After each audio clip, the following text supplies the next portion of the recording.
Welcome back to Wolf Heart Tales, where passion meets destiny under the light of the full moon. Before we dive into tonight's tale, hit that like button and let the algorithm know you're part of the pack. Tonight, I bring you a story of frozen hearts, stolen choices, and a love that defies every rule, claimed by fate. This is a complete story told across 13 chapters, where an outcast Omega wakes to discover she's been declared queen of the most powerful kingdom in the wolf world, and she never agreed to any of it. This is a story about what happens when destiny doesn't ask permission, when an alpha king makes a choice that changes two lives forever, and when the mate bond forms while you're unconscious and unable to refuse. Settle in, dim the lights, and let me take you to the frozen north, where our story begins. Chapter 1. The Whiteout. The cold was going to kill her. Aurelia had known this for the last hour, maybe two. Time lost meaning when you were freezing to death. The blizzard had come from nowhere, swallowing the neutral territory in a wall of white so thick she couldn't see her own hands. Wind screamed like dying wolves, tearing at her thin coat, stealing what little warmth her body still produced. Keep moving, she told herself, stumbling through snow that reached her knees. Just keep moving. But her legs were betraying her, growing heavier with each step. Her fingers had gone numb miles ago. Her lips were cracked and bleeding, her breathing shallow. The whiteout wastes lived up to their name, this frozen expanse between kingdoms where rogues like her traveled, because they had nowhere else to go. She'd been heading south, toward rumors of pacts that might hire Omega workers, might overlook the curse of her appearance long enough to let her earn shelter and food. Her moon-white hair and silver eyes marked her as different, wrong, cursed by some ancient sin. Most packs took one look and turned her away. Some did worse. So she traveled alone, as she'd done for 3 years since her birth pack cast her out on her 18th birthday. Abomination, they'd called her. Cursed by the goddess herself. The goddess. Aurelia laughed bitterly, the sound stolen by wind. If the moon goddess existed, she'd shown no favor to Aurelia. No mercy. No sign that she cared at all about one albino Omega struggling to survive. Her foot caught on something buried beneath the snow. She fell hard, face first into the ice. For a moment, she just lay there, tempted to close her eyes and let the cold take her. It would be easy. Peaceful even. No more hunger, no more rejection. No more waking each morning wondering if this would be the day she finally broke. Getting up, her wolf snarled weakly. We don't quit. We survive. But did they? For what? Another day of being alone. Another town that would slam doors in her face. Another winter trying not to freeze? Aurelia's eyes drifted closed. She was so tired. So cold. Maybe her wolf was wrong this time. Maybe survival wasn't always the answer. The wind shifted, and through the blizzard, she thought she heard something. Voices? No, that was impossible. No one traveled the whiteout in storms like this. No one except fools, and those with nothing left to lose. Her consciousness began to fade, darkness creeping in at the edges of her vision. The cold didn't hurt anymore. That was good. That meant it was almost over. Somewhere in the distance, she heard a shout. Then another. Closer now. Too late, she thought dimly. I'm already gone. Strong hands gripped her shoulders, turning her over. Through the haze of dying, Aurelia saw a face, male, handsome in a brutal way, dark hair plastered with snow. His eyes were the color of midnight, and when they met hers, something inside her chest sparked. Stay with me, the stranger commanded, his voice cutting through the storm with alpha authority. Don't you dare die on me. But Aurelia was already falling into darkness, that strange spark in her chest the last thing she felt before the world went black. Chapter 2. The Bond That Binds. Kiran Nightshade had ruled the frozen north for 217 years. In that time, he'd fought wars, crushed rebellions, negotiated treaties, and outlasted enemies who thought they could take his throne. He'd seen empires rise and fall, watched generations of wolves live and die, stood alone at the pinnacle of power while the world changed around him. Nothing, absolutely nothing, had prepared him for the moment his hand touched the dying Omega in the snow. The mate bond slammed into him like a physical blow, stealing his breath, dropping him to his knees beside her still form. His wolf, dormant and controlled for decades, surged forward with a possessive snarl that echoed through his mind. Ours. Mate. Protect. Your Majesty. Captain Thane crashed through the snow beside him, the rest of the patrol close behind. What? She's dying, Kieran growled, already gathering the Omega into his arms. She was light, too light, her body frozen and fragile. Through their newly formed bond, he could feel her life force flickering like a candle in a hurricane. Get the horses. Now. He'd never heard that tone in his own voice before, raw, desperate, terrified. His carefully maintained composure shattered by the sight of moon-white hair matted with ice, silver eyes closed, pale lips blue with cold. She was beautiful, hauntingly, otherworldly beautiful, like something carved from starlight and winter itself. And she was his. The bond thrummed between them, growing stronger as he held her against his chest, using his body heat to warm her. Come on, he urged silently. Fight. Live. You can't leave me now that I've finally found you. 2 centuries. 200 years of searching, hoping, wondering if the moon goddess had forgotten him, if he was meant to rule alone until the end of time. And here she was, this ghost-pale Omega dying in his arms before he could even learn her name. Your Majesty, we need to move. Thane had returned with Kieran's warhorse, a massive beast that pawed at the snow nervously. The storm's getting worse. Kieran mounted in one fluid motion, cradling the Omega against him. Her heart was still beating, barely. Through the bond, he could feel her slipping away, her wolf too weak to fight the cold any longer. Ride hard, he commanded his patrol. If she dies, I'll hold every one of you responsible. It was an unfair threat, and they all knew it. But fairness didn't matter. Nothing mattered except getting her to the palace, to the healers, to safety. The ride back was a nightmare. Each mile felt like 100, each minute an eternity. Kieran kept one hand pressed against her chest, monitoring her heartbeat, using his alpha power to push warmth into her failing body. His wolf was going insane, howling and clawing, demanding they do more, save her, claim her. Not yet, Kieran told his beast. First, she has to survive. When Blackstone Palace finally came into view, Kieran didn't wait for the gates to fully open. He spurred his horse through the moment the gap was wide enough, scattering guards and servants as he thundered toward the healer's wing. Lyria.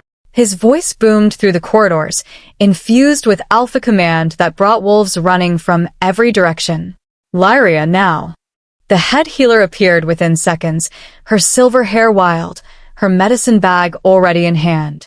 She took one look at the Omega in Kieran's arms, and her eyes widened. Throne room, she snapped. I need space and heat. Move. The throne room was the warmest chamber in the palace, heated by ancient crystals embedded in the walls.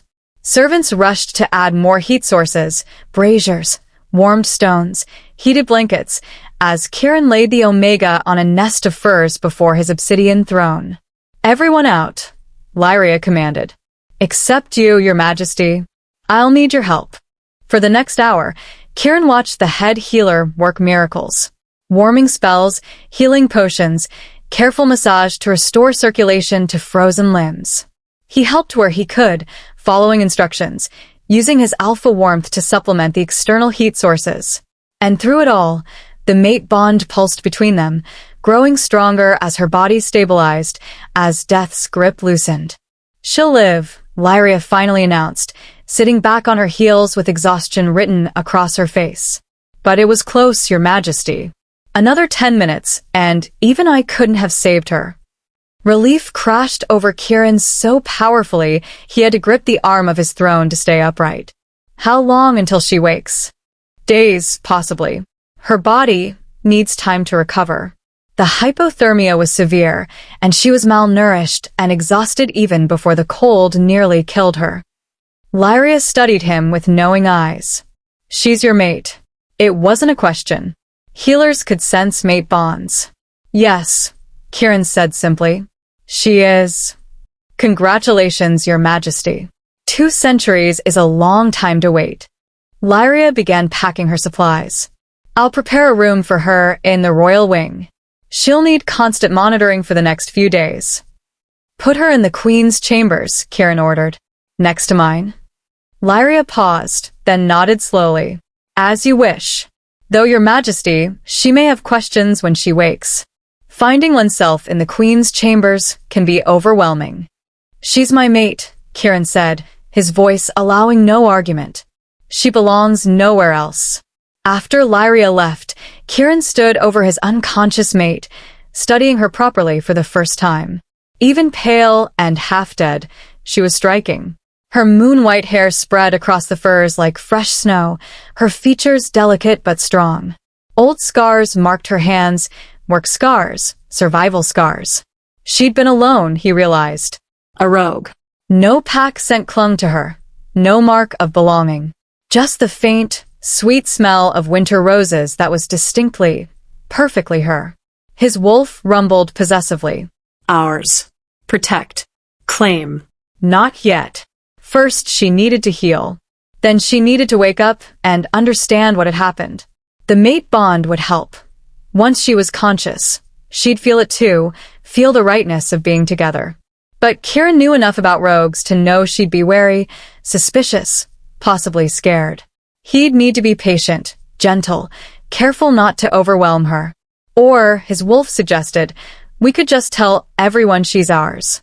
Mark her as ours before anyone else can try to claim her.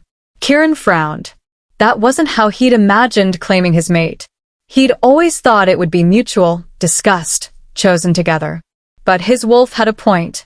She was vulnerable, alone, unprotected. And in the politics of the wolf world, an unmated omega, especially one as rare and beautiful as his mate, could attract dangerous attention. The next morning, Kieran stood before his assembled court and made a decision that would change everything. I have found my mate, he announced, his voice carrying through the great hall. Lords and ladies, nobles and warriors, advisors and ambassadors, all fell silent, shock rippling through the crowd. She is currently recovering from injuries, but when she is well, I will present her to you as your future queen. The hall erupted in whispers, questions, and demands for details. Kieran let them talk for a moment, then raised his hand for silence. Her name is Aurelia, he continued, using the name he'd heard her whisper in her delirium. She is under my protection, bearing my mark as my chosen mate. Any disrespect shown to her will be considered disrespect to me personally. Any harm done to her will be answered with my wrath. She is mine, and I am hers, bonded by the will of the moon goddess herself. It was done. Declared publicly before hundreds of witnesses. Irrevocable. His beta, Silas, found him afterward in his private study. That was bold, my king. It was necessary, Kieran replied, staring into the fireplace. The mate bond hummed contentedly in his chest, satisfied that everyone now knew who his Omega belonged to. She might not appreciate waking to discover she's been claimed before she could speak for herself, Silas pointed out carefully. Omegas value their autonomy, especially rogues who've survived alone. Kieran's jaw tightened. I did what I had to do to protect her. I hope she sees it that way. Silas moved to leave, then paused at the door. For what it's worth, Your Majesty, I'm glad you finally found her. You've been alone too long. After Silas left, Kieran returned to the Queen's chambers where his mate still slept. He pulled a chair beside her bed and took her small, scarred hand in his. I'm sorry, he murmured, though she couldn't hear him. I'm sorry I didn't wait for you to wake up before declaring you mine. But I couldn't risk losing you. Not after waiting 2 centuries to find you. The mate bond pulsed warmly between them, and Kieran let himself hope that when she woke, she would understand. That she would feel the bond as strongly as he did. That she would forgive him for making choices on her behalf. Because the alternative, that she might reject him, reject the bond, reject everything he'd just declared before his entire court, was unthinkable. He'd found his mate after 200 years of loneliness. He wasn't letting her go. Not for anything. Not even for her own freedom. Chapter 3. Awakening to a New World. Consciousness returned to Aurelia in fragments, soft textures beneath her fingers, warmth surrounding her like a cocoon, the distant sound of voices speaking in hushed tones. For a moment, she floated in that space between sleep and waking, confused but comfortable. Then the memory crashed back. The blizzard. The cold. The certainty of death. Her eyes snapped open. An ornate ceiling greeted her, painted with intricate murals of wolves running beneath a full moon. Gold leaf caught the light from what must be dozens of candles. The craftsmanship was exquisite, expensive, the kind of luxury Aurelia had only glimpsed through windows of wealthy homes. This wasn't the whiteout wastes. This wasn't death. Where was she? Aurelia tried to sit up and immediately regretted it. Her muscles screamed in protest, weak from disuse.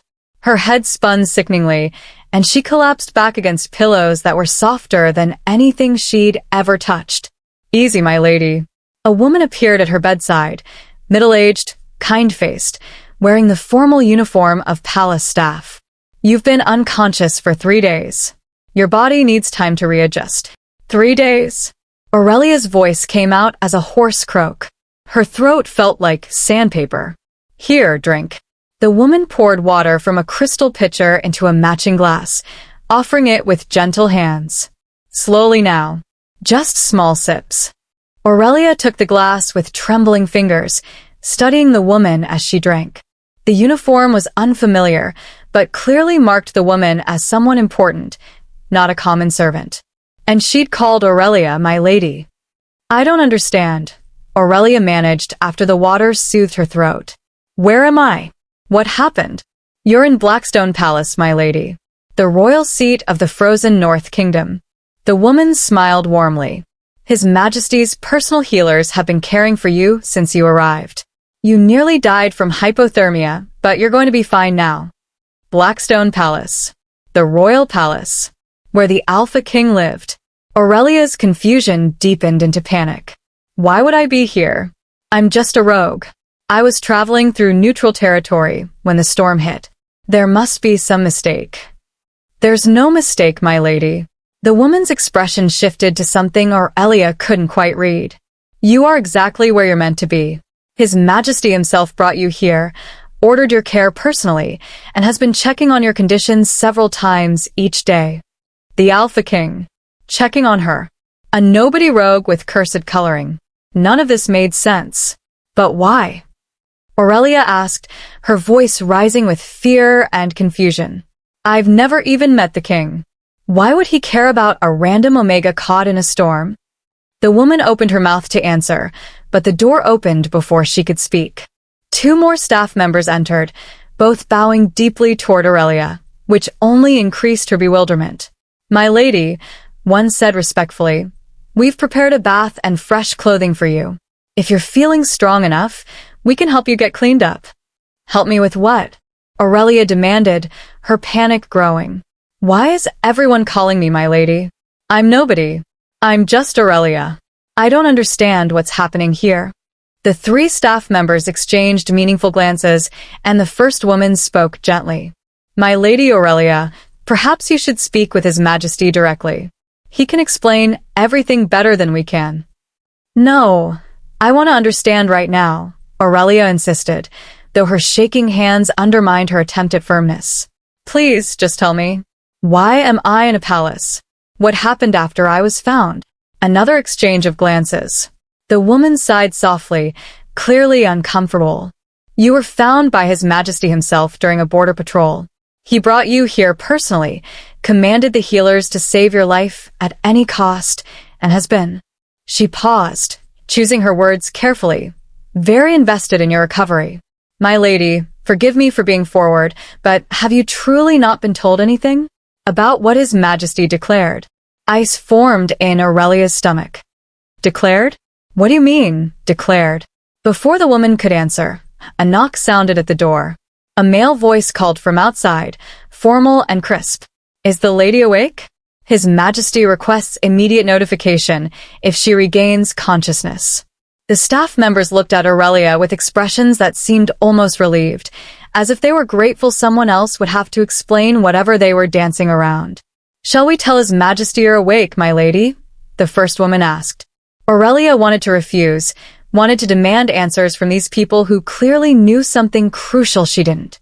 But she could see in their faces that they wouldn't, or couldn't, give her the full truth. If she wanted real answers, she needed to speak with whoever was in charge. "Fine," she said, trying to sound braver than she felt. "But I want my own clothes first." The woman's expression turned apologetic. "Your clothing was destroyed by the cold, my lady. It had to be discarded. But we've prepared appropriate attire for you." Appropriate? For a rogue Omega who owned nothing but the threadbare clothes she'd traveled in. Aurelia wanted to argue, wanted to insist on independence she no longer had, but her body's weakness made that impossible. She allowed the staff to help her from the bed, guide her to an adjoining bathing chamber that was larger than most homes she'd sheltered in. The bath itself was a work of art, a massive tub carved from marble, filled with steaming water that smelled of oils and herbs. As the staff helped her bathe and dress, Aurelia tried to piece together fragments of information. The Alpha King had found her personally, brought her here himself, ordered extensive care, declared something that everyone seemed to know about except her. The dress they put her in was simple but beautiful, soft fabric in pale blue that complemented her white hair and silver eyes. Looking at herself in the full-length mirror, Aurelia barely recognized the person staring back. She looked like someone important, someone valuable, someone who belonged in a palace. But that wasn't her. She was just Aurelia, a rogue with no pack and no prospects, who'd been trying not to freeze to death 3 days ago. A knock on the door made her jump. "My lady, His Majesty, is here to see you. Are you prepared to receive him?" Aurelia's heart hammered against her ribs. Yes, I suppose." The door opened, and the Alpha King entered. Aurelia had never seen him before. Rogues didn't get close enough to royalty to know what they looked like, but she would have known he was someone powerful even without context. His presence filled the entire room, an aura of strength and authority that made her Omega nature want to submit on instinct. He was tall, powerfully built, with dark hair and striking features that might have been handsome if not for the intensity of his expression. But what struck Aurelia most was the way he looked at her, not with the dismissal or disgust she was used to when wolves noticed her coloring, but with something that looked almost like relief. Or recognition. Or both. And beneath it all, she felt something else. A warmth in her chest, a pull toward him that had nothing to do with alpha dominance. It felt like recognition. Like her soul knew him, even though they'd never met. "You're awake," he said, his voice deep and carrying emotion she couldn't identify. "Thank the goddess. The healers promised you would recover, but seeing you conscious." He paused, seeming to search for words. "It means everything." Aurelia stared at him, trying to reconcile this reaction with her complete lack of understanding. "Your Majesty," she began carefully, "I'm grateful that you saved my life. But I don't understand why I'm here, or why everyone is treating me like I'm someone important. I'm just a rogue Omega you happen to find." "You're not just anything," the Alpha King interrupted, moving closer. His eyes, midnight blue and ancient, locked onto hers with an intensity that stole her breath. "And you're definitely not just a random Omega I happen to find. Aurelia, do you truly not remember anything beyond the blizzard? Nothing about how we met, or what happened when I found you?" "I don't remember meeting you at all," Aurelia admitted. "The last thing I remember is trying to find shelter from the storm. Everything after that was blank until I woke up here." Something shifted in his expression, concern mixed with realization. "And was that disappointment?" "The healers warned this might happen," he said quietly. "They said hypothermia and exhaustion could affect your memory. But I had hoped." He shook his head. "I am Kieran Nightshade, Alpha King of the Frozen North. And we need to talk about some very important things that happened while you were unconscious." The formal way he said it made Aurelia's anxiety spike. "What things, Your Majesty?" "Please, everyone keeps acting like I should know something, but I don't understand any of this." What happened? Kieran gestured to a chair near the window. Please sit. This may take a moment to explain. Aurelia sat, her legs grateful for the support. Kieran took the chair across from her, and she noticed he was careful to keep some distance, as if he knew she was already overwhelmed and didn't want to crowd her further. 3 days ago, he began, I was conducting a border patrol during the blizzard. We were searching for any wolves caught in the storm. That's when I found you, collapsed in the snow, barely breathing, minutes from death. Aurelia nodded slowly. That matched what the staff had told her. When I reached you, Kieran continued, his eyes intense on hers, when I touched you for the first time, something happened that I hadn't expected in 2 centuries of searching. He leaned forward slightly. The mate bond formed, Aurelia. Instant and unmistakable. You are my true mate, the one person in all of existence that the moon goddess created specifically for me. The words hit Aurelia like a physical blow. She couldn't breathe, couldn't think, couldn't process what he was saying. Mate bond. True mate. With the Alpha King. That's... She struggled to find words, her mind reeling. That's impossible. You're the Alpha King. I'm nobody. The moon goddess wouldn't. There must be some mistake. There's no mistake, Kieran said firmly. I've lived for over 200 years, Aurelia. I know what the mate bond feels like when it forms. And the moment I touched you, the moment my wolf recognized you as ours, everything changed. But I was unconscious. Aurelia protested, standing abruptly despite her weak legs. I didn't feel anything. How can there be a bond if I wasn't even aware of it forming? The bond forms based on souls recognizing each other, not conscious awareness, Kieran explained, his voice gentle but certain. You'll feel it now that you're awake if you pay attention. That warmth in your chest when you look at me. That pull, like gravity, drawing us together.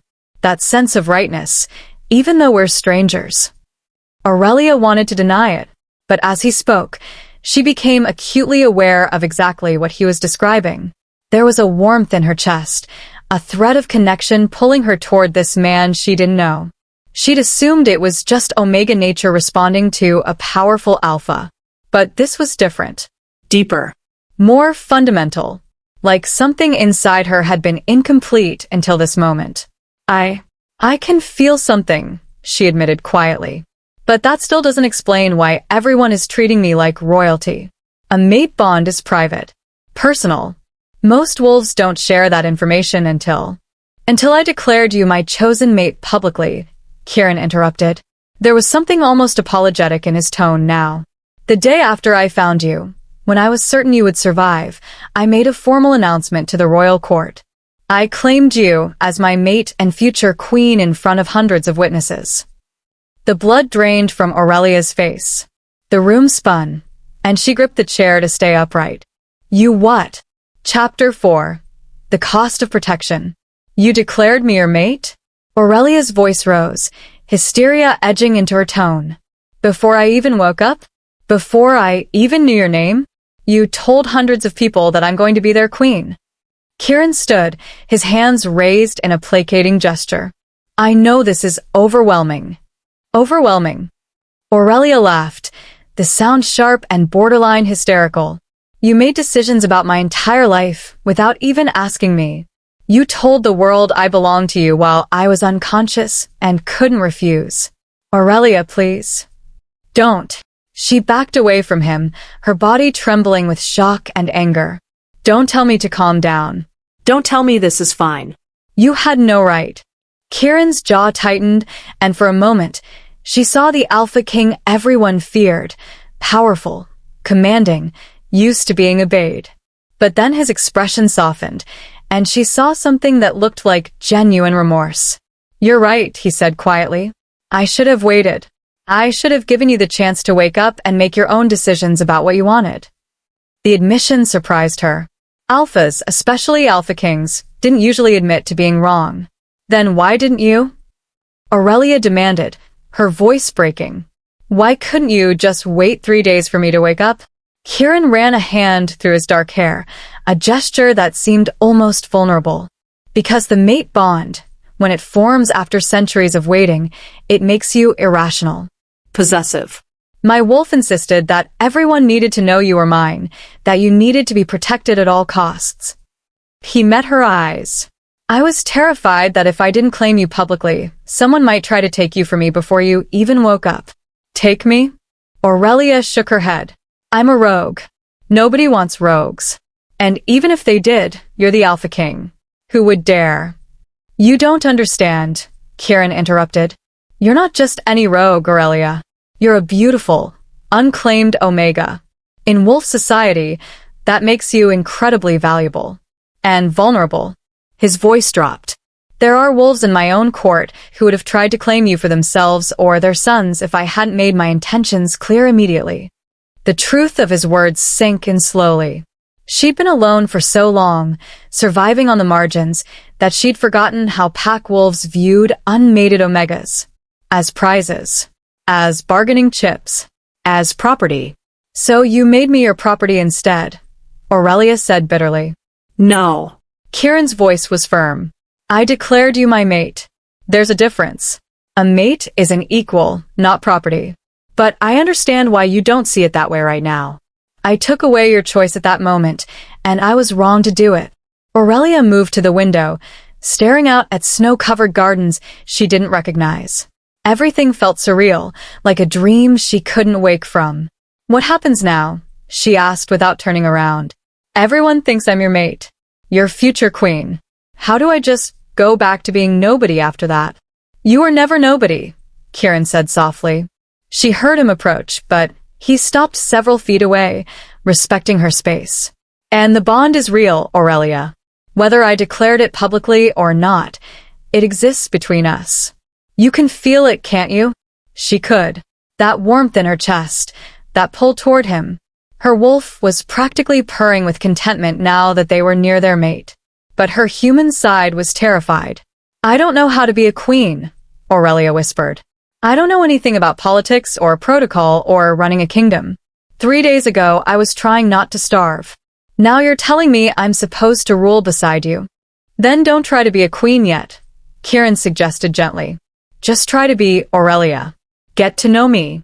Let me get to know you. Give the bond a chance to develop naturally, without the pressure of crowns and expectations. But everyone already knows. Let them know. Let them wait. There was steel in his voice now. You are my mate, and that means your comfort and well-being come before anyone else's expectations. If you need time to adjust, to learn, to decide what you want, then that's what you'll get. Anyone who has a problem with that can answer me personally. Aurelia turned to look at him. He stood there, this ancient and powerful Alpha King, offering her something she'd never had before. Choice. Control. Time. And if I decide I can't do this? She asked carefully. If I'm not strong enough or smart enough or whatever enough to be queen? Then we figure it out together. Kieran replied. His midnight eyes held hers with an intensity that made her breath catch. But Aurelia, I don't think you'll fail. I think you're going to surprise everyone, including yourself. A knock at the door interrupted them. A servant entered with a respectful bow. Your Majesty, forgive the interruption. The council is requesting an audience with Lady Aurelia. Several noble families have also sent formal requests to meet the future queen. Aurelia felt panic claw up her throat, but Kieran raised a hand sharply. Tell the council and the nobles that Lady Aurelia is still recovering and will meet with them when she's ready. Anyone who has a problem with that can bring their complaints to me directly. His tone made it clear what would happen to those complaints. The servant bowed and retreated quickly. You don't have to do anything you're not ready for, Kieran said, turning back to Aurelia. The official presentations can wait until you've had time to adjust and understand your new situation. Is there any way to undo this?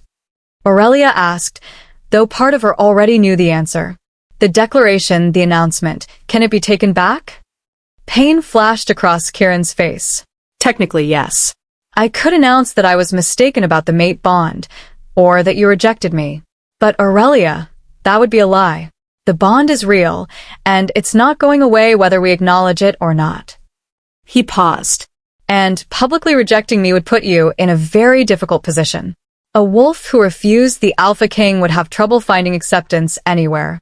So my choices are accept you, or be even more of an outcast than I already was, Aurelia said bitterly. No. Kieran's voice was firm. Your choices are, accept the mate bond and build a life with me, or don't accept it, and I'll make sure you're provided for and protected regardless. I won't force you into this, Aurelia. But I also won't lie and say the bond doesn't exist just to make things easier. Aurelia studied him carefully. She'd known alphas before. The ones who'd turned her away from their packs, the ones who'd looked at her with disgust or worse. They took what they wanted without care, for consequences. But Kieran was offering her something different. Time. Choice. Protection without strings. Or was he? How could she trust that? I need time, she said finally. Time to think about this. To adjust. To figure out what I want. Of course, Kieran agreed immediately. Take all the time you need. I'll make sure no one bothers you with expectations or demands. He moved toward the door, then paused with his hand on the handle.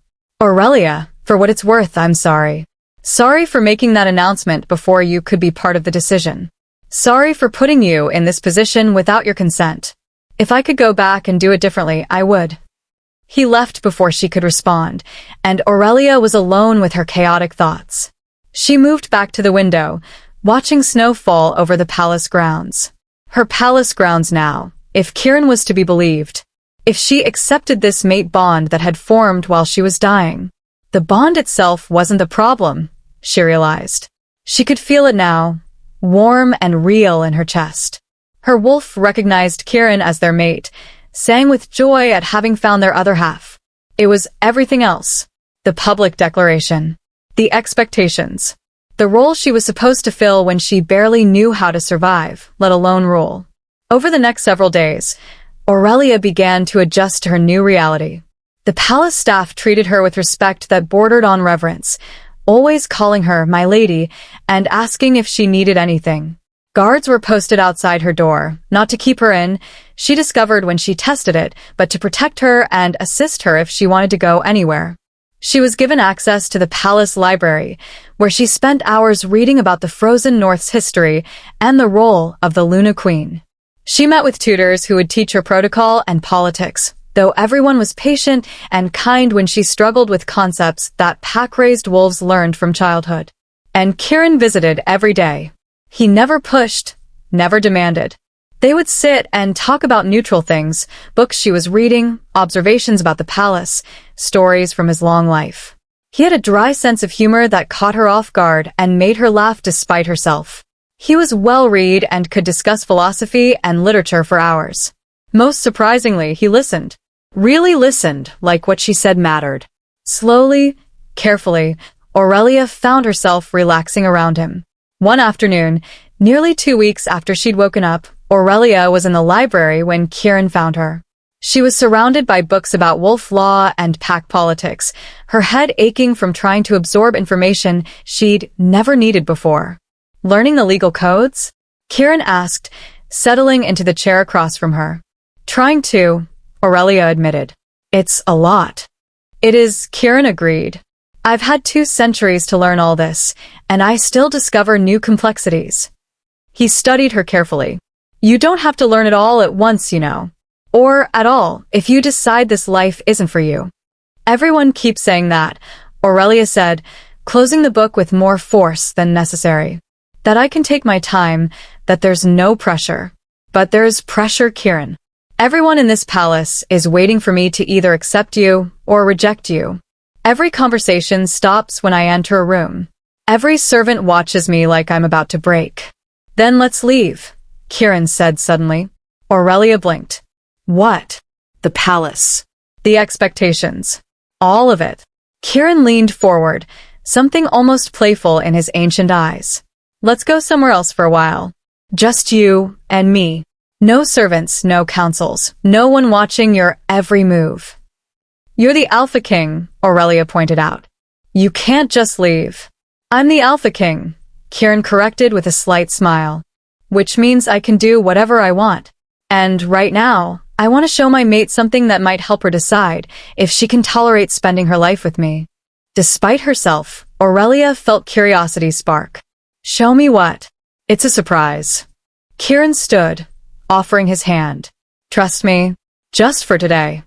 Aurelia stared at his offered hand. This was a test, she realized. Not of her, but of him. Could she trust this powerful alpha who'd made decisions for her? Could she let herself be vulnerable? Even for a moment? The mate bond hummed encouragingly in her chest. Slowly, Aurelia placed her hand in his.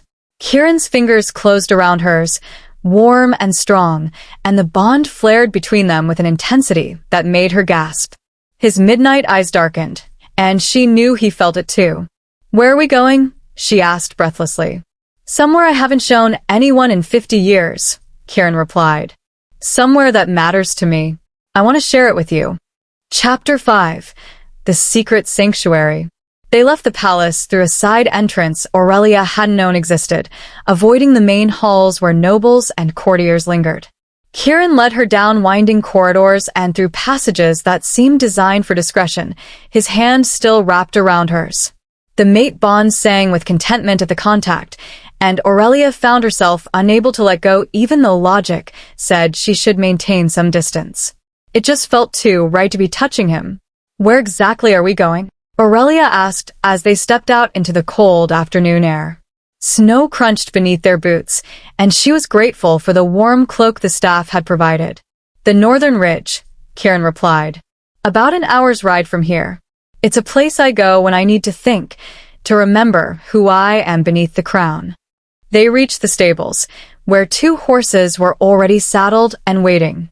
Kieran's warhorse, the massive beast she vaguely remembered from her rescue, and a smaller mare with a gentle disposition. I thought you might not be comfortable riding alone yet, Kieran said, noting her hesitation. We can ride together if you prefer. Pride warred with practicality. Aurelia hadn't ridden in years, and she was still regaining her strength. Together, she admitted quietly. Kieran mounted his warhorse in one fluid motion, then reached down to lift Aurelia up in front of him. She settled into the saddle, acutely aware of his solid presence behind her, his arms bracketing her as he took the reins. Comfortable? He asked, his breath warm against her ear. Aurelia nodded, not trusting her voice. The mate bond was practically purring now, thrilled to be this close to him. They rode in companionable silence, leaving the palace grounds behind. The frozen north lived up to its name, endless white expanses broken only by dark evergreens and jagged mountains in the distance. It was beautiful in a harsh, unforgiving way. Like Kieran himself, Aurelia thought. What were you doing in the whiteout wastes? Kieran asked after a while. You were heading south, the healer said. Running from something, or toward it. Aurelia was quiet for a moment, debating how much to share. But if she was going to give this bond a chance, she supposed honesty was necessary. Toward hope, I suppose, she said finally. I'd heard rumors of packs in the southern territories that hired rogue workers. I thought maybe if I could prove myself useful, I could find somewhere to belong. How long have you been alone? 3 years. Since my birth pack cast me out on my 18th birthday. Aurelia's voice was matter-of-fact, hiding the pain beneath. They said my coloring was a curse from the moon goddess, that keeping me would bring misfortune to the pack. She felt Kieran tense behind her, his arms tightening slightly. Your coloring is beautiful, he said, his voice rough with anger, though not at her. Anyone who couldn't see that is a fool. Most wolves don't see it that way, Aurelia replied. Albinism is considered unlucky. Wrong. I've been turned away from dozens of packs because of it. Then they're all fools, Kieran said firmly. Your white hair and silver eyes make you unforgettable. Striking. You look like the moon goddess herself crafted you from starlight. Aurelia felt heat rise to her cheeks. No one had ever called her beautiful before. Cursed, yes. Unlucky, certainly. But never beautiful. You don't have to say things like that, she murmured. I'm not saying it to flatter you, Kieran replied. I'm saying it because it's true. Because I want you to see yourself the way I see you, the way you actually are, not the way ignorant wolves have made you believe you are. They crested a hill, and suddenly the northern ridge spread before them. Aurelia's breath caught. A valley lay hidden between mountains, sheltered from the worst winds. Hot springs steamed in the cold air, their waters a brilliant turquoise against the white snow. Ancient trees grew here, protected by the valley's warmth, their branches heavy with ice that caught the afternoon light like diamonds. It was one of the most beautiful places Aurelia had ever seen. "This is my sanctuary," Kieran said quietly, guiding the horse down into the valley. "One of the few places I can come where I'm not the Alpha King, where I'm just me." They dismounted near the largest hot spring, and Kieran helped Aurelia down with careful hands. She walked to the water's edge, marveling at the contrast between the steaming pool and the frozen landscape around it. "How did you find this place?" she asked. "About 100 years ago, I was leading a campaign against northern raiders," Kieran said, joining her at the water's edge. "We got separated from our forces during a storm, and I stumbled upon this valley by accident. I've kept it secret ever since. Only a handful of people know it exists. And you're sharing it with me. Because you're my mate," Kieran said simply. "And because I want you to understand that being with me isn't just about crowns and politics and expectations. It's also about moments like this. Peace. Beauty. Having someone to share these places with." Aurelia sat on a flat rock near the spring, watching steam curl into the cold air. Kieran settled beside her, close but not crowding. "Tell me about yourself," Aurelia said suddenly. "Not the Alpha King, you, Kieran. What were you like before you had to rule for 2 centuries? Kieran was quiet for a long moment, as if the question surprised him. "I'm not sure anyone's asked me that in decades," he admitted. "Most people only see the crown." "I'm asking," Aurelia prompted gently. Kieran smiled slightly. "I was the 3rd son of an alpha," he began. "Never meant to rule. My oldest brother was supposed to inherit, and I was free to be reckless, adventurous. I spent my youth exploring, fighting, collecting stories and scars." His expression grew distant. "I was happy then, before the plague came." "Plague?" Aurelia asked softly. 217 years ago, a sickness swept through the frozen north. It killed thousands, including the entire royal family except me. I was away, leading an expedition to the Eastern Territories when it happened. Pain flickered across his face. I came home to find everyone I loved dead. My parents, my brothers, my intended mate, all gone. Aurelia's heart clenched. "You had a mate before?" "Not a true mate," Kieran clarified. "An arranged match. We cared for each other, but there was no bond. I've only felt the mate bond once in my life, Aurelia. When I touched you in the snow." The weight of his loneliness pressed down on her. 200 years of ruling alone, surrounded by people, but truly known by none. No wonder he'd been desperate to claim her publicly. He'd finally found something precious after centuries of isolation. "That's why you declared me so quickly," Aurelia said, understanding dawning. "You were afraid of losing someone again." "Yes," Kieran admitted, "though that doesn't excuse taking away your choice. It just explains it." They sat in comfortable silence for a while, watching the steam rise from the hot springs. Aurelia found herself relaxing in a way she hadn't since waking in the palace. Here, away from servants and expectations, Kieran seemed less like an intimidating Alpha King and more like just a man, lonely, scarred by loss, hoping for connection. "Can I ask you something?" Kieran said eventually.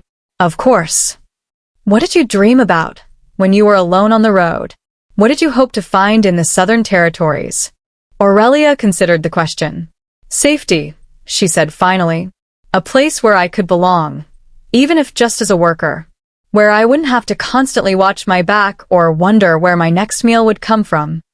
She paused. "I never dreamed of being important or powerful. I just wanted to not be afraid anymore."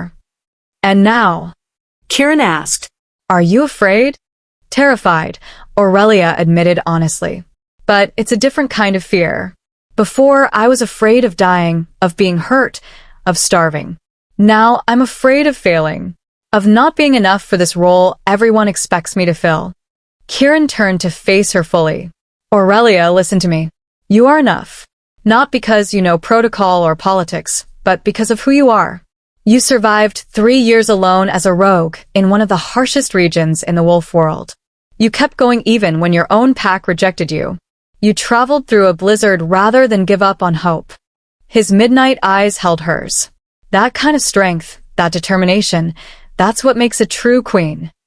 I don't feel strong, Aurelia whispered. I feel lost. Everyone feels lost sometimes, Kieran replied gently. I've ruled for 2 centuries, and there are still days I wake up uncertain if I'm making the right choices. The difference between a good leader and a tyrant is that good leaders admit their doubts and try to do better. Aurelia looked at him, really looked at him for the first time. Not the Alpha King, but Kieran. A man who'd suffered loss and loneliness, who'd ruled alone for longer than most wolves lived, who'd waited centuries for a mate he thought he'd never find. And despite everything, despite the declaration made without her consent, despite the overwhelming situation she'd woken to, he was trying.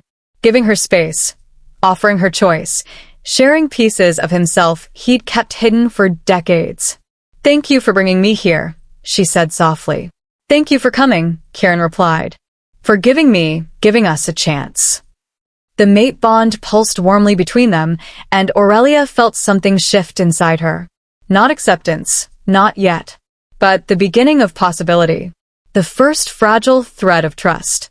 They stayed at the hot springs until the sun began to set, painting the sky in shades of purple and gold.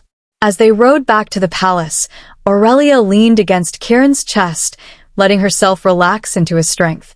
Maybe, she thought as the palace came into view, maybe this could work.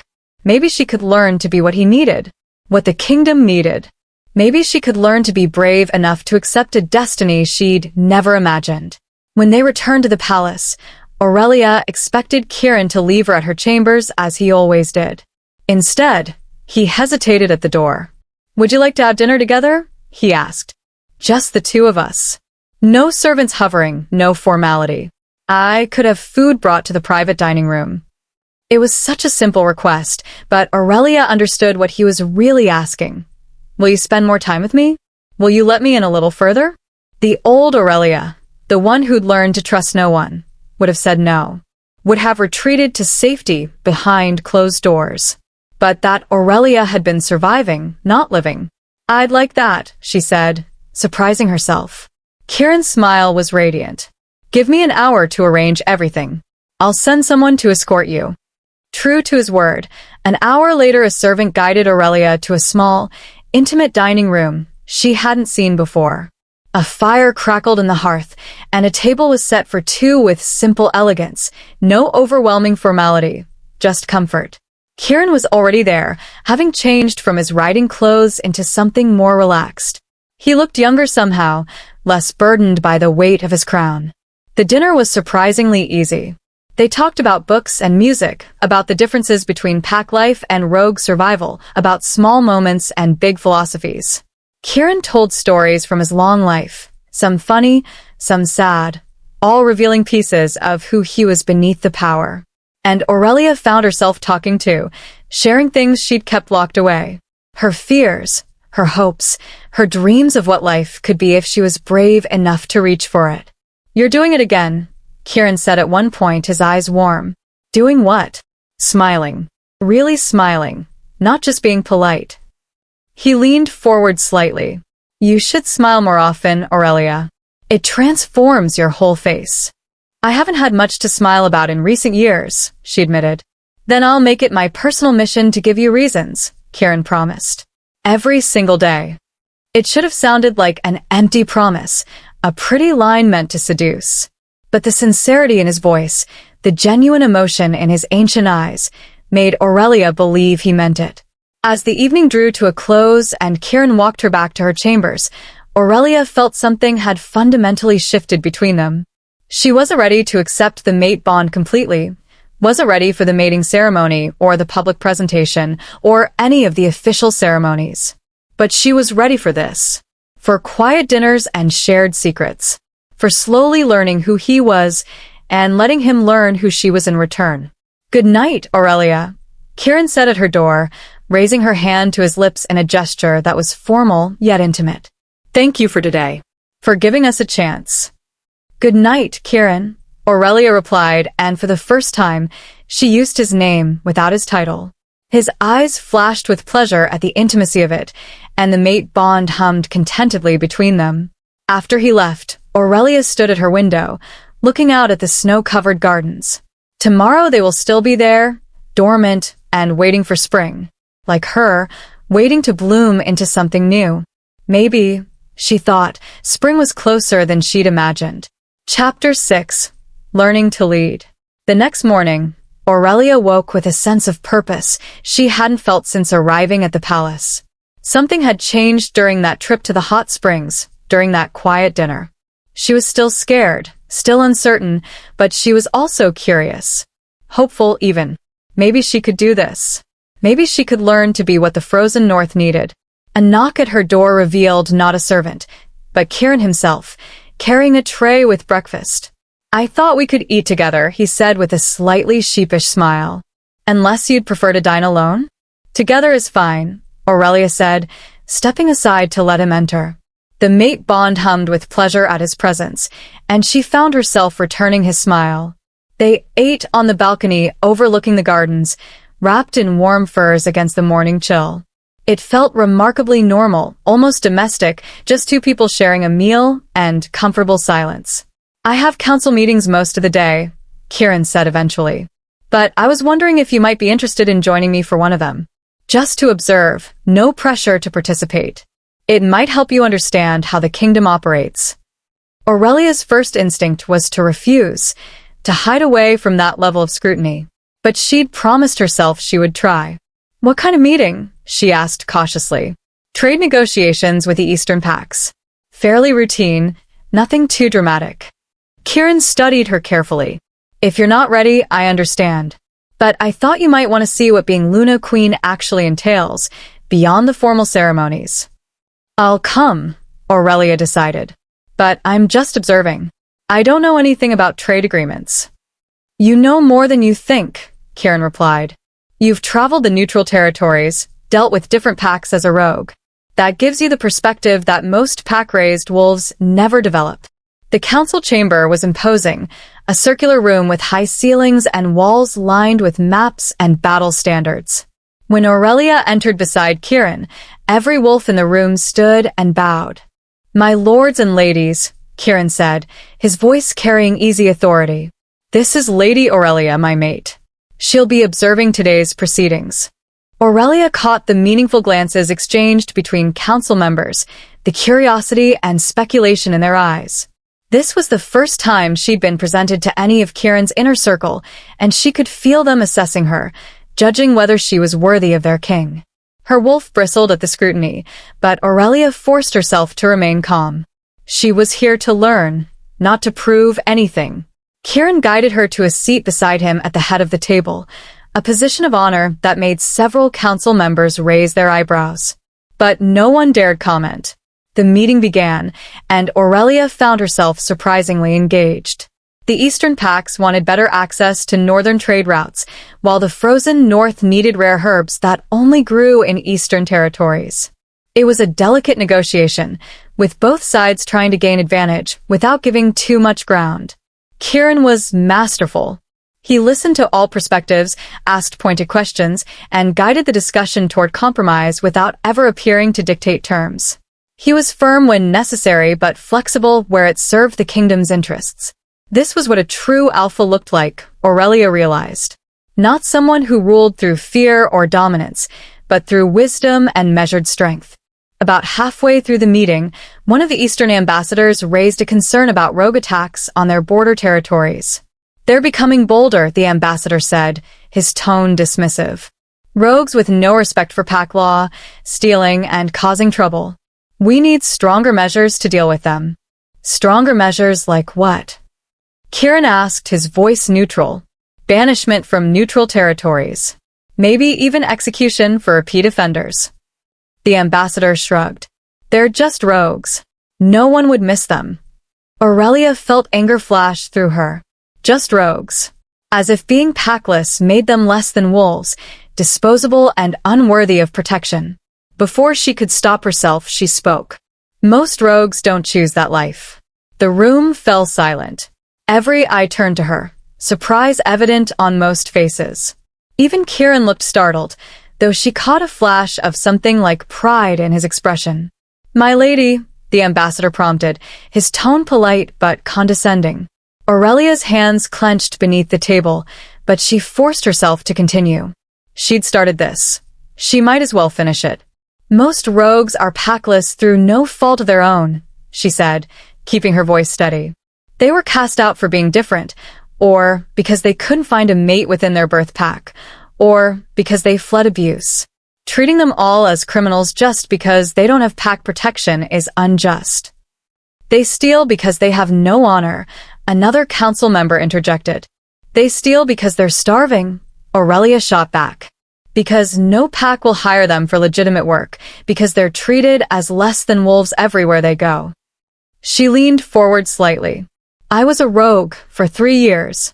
I know what it's like to be turned away from every pack border, to go days without eating, to be treated like I was cursed just for existing outside pack structure."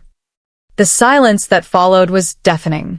Aurelia realized she'd just revealed something deeply personal to a room full of strangers, and had essentially admitted to being what they all looked down upon. But Kieran's hand found hers beneath the table, squeezing gently. "Support. Pride." Lady Aurelia raises an important point," Kieran said, his voice carrying across the chamber. "Perhaps instead of punishment, we should consider programs to integrate willing rogues into pack society. Give them opportunities to prove themselves useful rather than forcing them into desperation." "Your Majesty," one of the older council members said carefully, "that's a very progressive view." "It's a practical view," Kieran corrected. "Rogues who steal out of necessity become productive pack members when given the chance. We're wasting valuable resources by treating them as enemies instead of potential allies." He looked at Aurelia, his midnight eyes warm. "My mate has given me a new perspective on this issue. I think we should explore it further." The meeting continued, but the dynamic had shifted. Council members began asking Aurelia questions about her experiences as a rogue, about what conditions led to desperation, about what might actually help versus what would just push rogues further into criminal behavior. Aurelia found herself speaking more confidently, drawing on 3 years of hard-earned experience. These wolves might have never lived outside pack protection, but she had. And that knowledge was valuable. When the meeting finally ended, Kieran dismissed the council but asked Aurelia to remain. Once they were alone, he turned to her with an expression she couldn't quite read. "I'm sorry," Aurelia said quickly. "I shouldn't have spoken up like that. I know I was just supposed to observe." "Don't apologize," Kieran interrupted. "You were magnificent." Aurelia blinked. "What?" "You saw an injustice and you spoke against it, even though you were in a room full of powerful wolves who could have judged you for your past." Kieran moved closer, his eyes shining with something that looked like admiration. "You gave voice to wolves who have no voice. You challenged assumptions that needed challenging. That's exactly what a Luna Queen should do." "I thought a Luna Queen was supposed to be graceful and diplomatic," Aurelia said uncertainly. "A Luna Queen is supposed to care about all her subjects, not just the powerful ones," Kieran replied. "And you do. You see the wolves others overlook." He raised her hand to his lips, the gesture sending warmth through the mate bond. "You're going to be an extraordinary queen, Aurelia. I'm certain of it now." Over the following days, Aurelia attended more meetings, always observing but occasionally contributing. She discovered she had a knack for seeing issues from perspectives others missed, probably because she'd lived on society's margins and understood how decisions at the top affected those at the bottom. The council members began to accept her presence, even seeming to value her input. She wasn't just the Alpha King's mate anymore, she was becoming a presence in her own right. Kieran introduced her to various aspects of ruling, the justice system, the military structure, the economic policies. He never overwhelmed her, always offering information in manageable pieces. And he never made her feel stupid for not knowing things that pack-raised wolves learned from childhood. She also spent time with Lyria, the head healer, learning about the medical facilities and programs that serve the kingdom. Lyria became something like a friend, the first Aurelia had made since arriving at the palace. "He's different with you," Lyria commented one afternoon as they toured the healing wing. "His Majesty, I've served him for 70 years, and I've never seen him this alive." "Alive?" Aurelia repeated. "Before you, he was just going through the motions," Lyria explained. "Ruling because he had to, but without joy or real purpose. Now there's light in his eyes again. Hope." The healer smiled. "You're good for him, my lady. Good for the kingdom, too."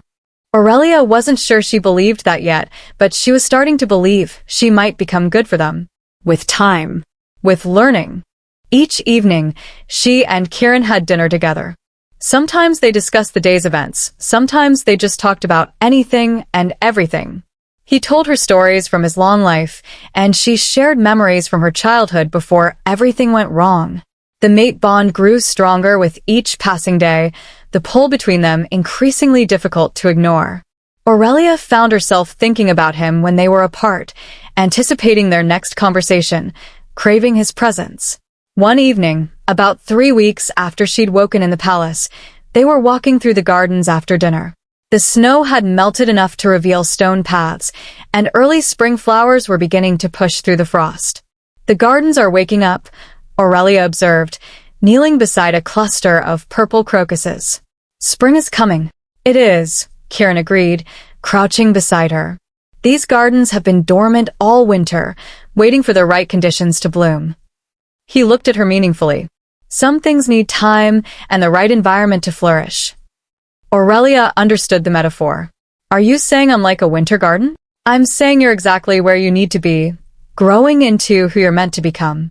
Kieran reached out slowly, giving her time to pull away, and tucked a strand of white hair behind her ear. "And watching you bloom has been the greatest privilege of my very long life."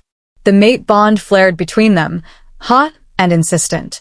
Aurelia's breath caught as she met his midnight eyes, seeing the desire there, but also the restraint. He wanted her, but he was waiting, giving her control. "Kieran," she whispered, not quite sure what she was asking for.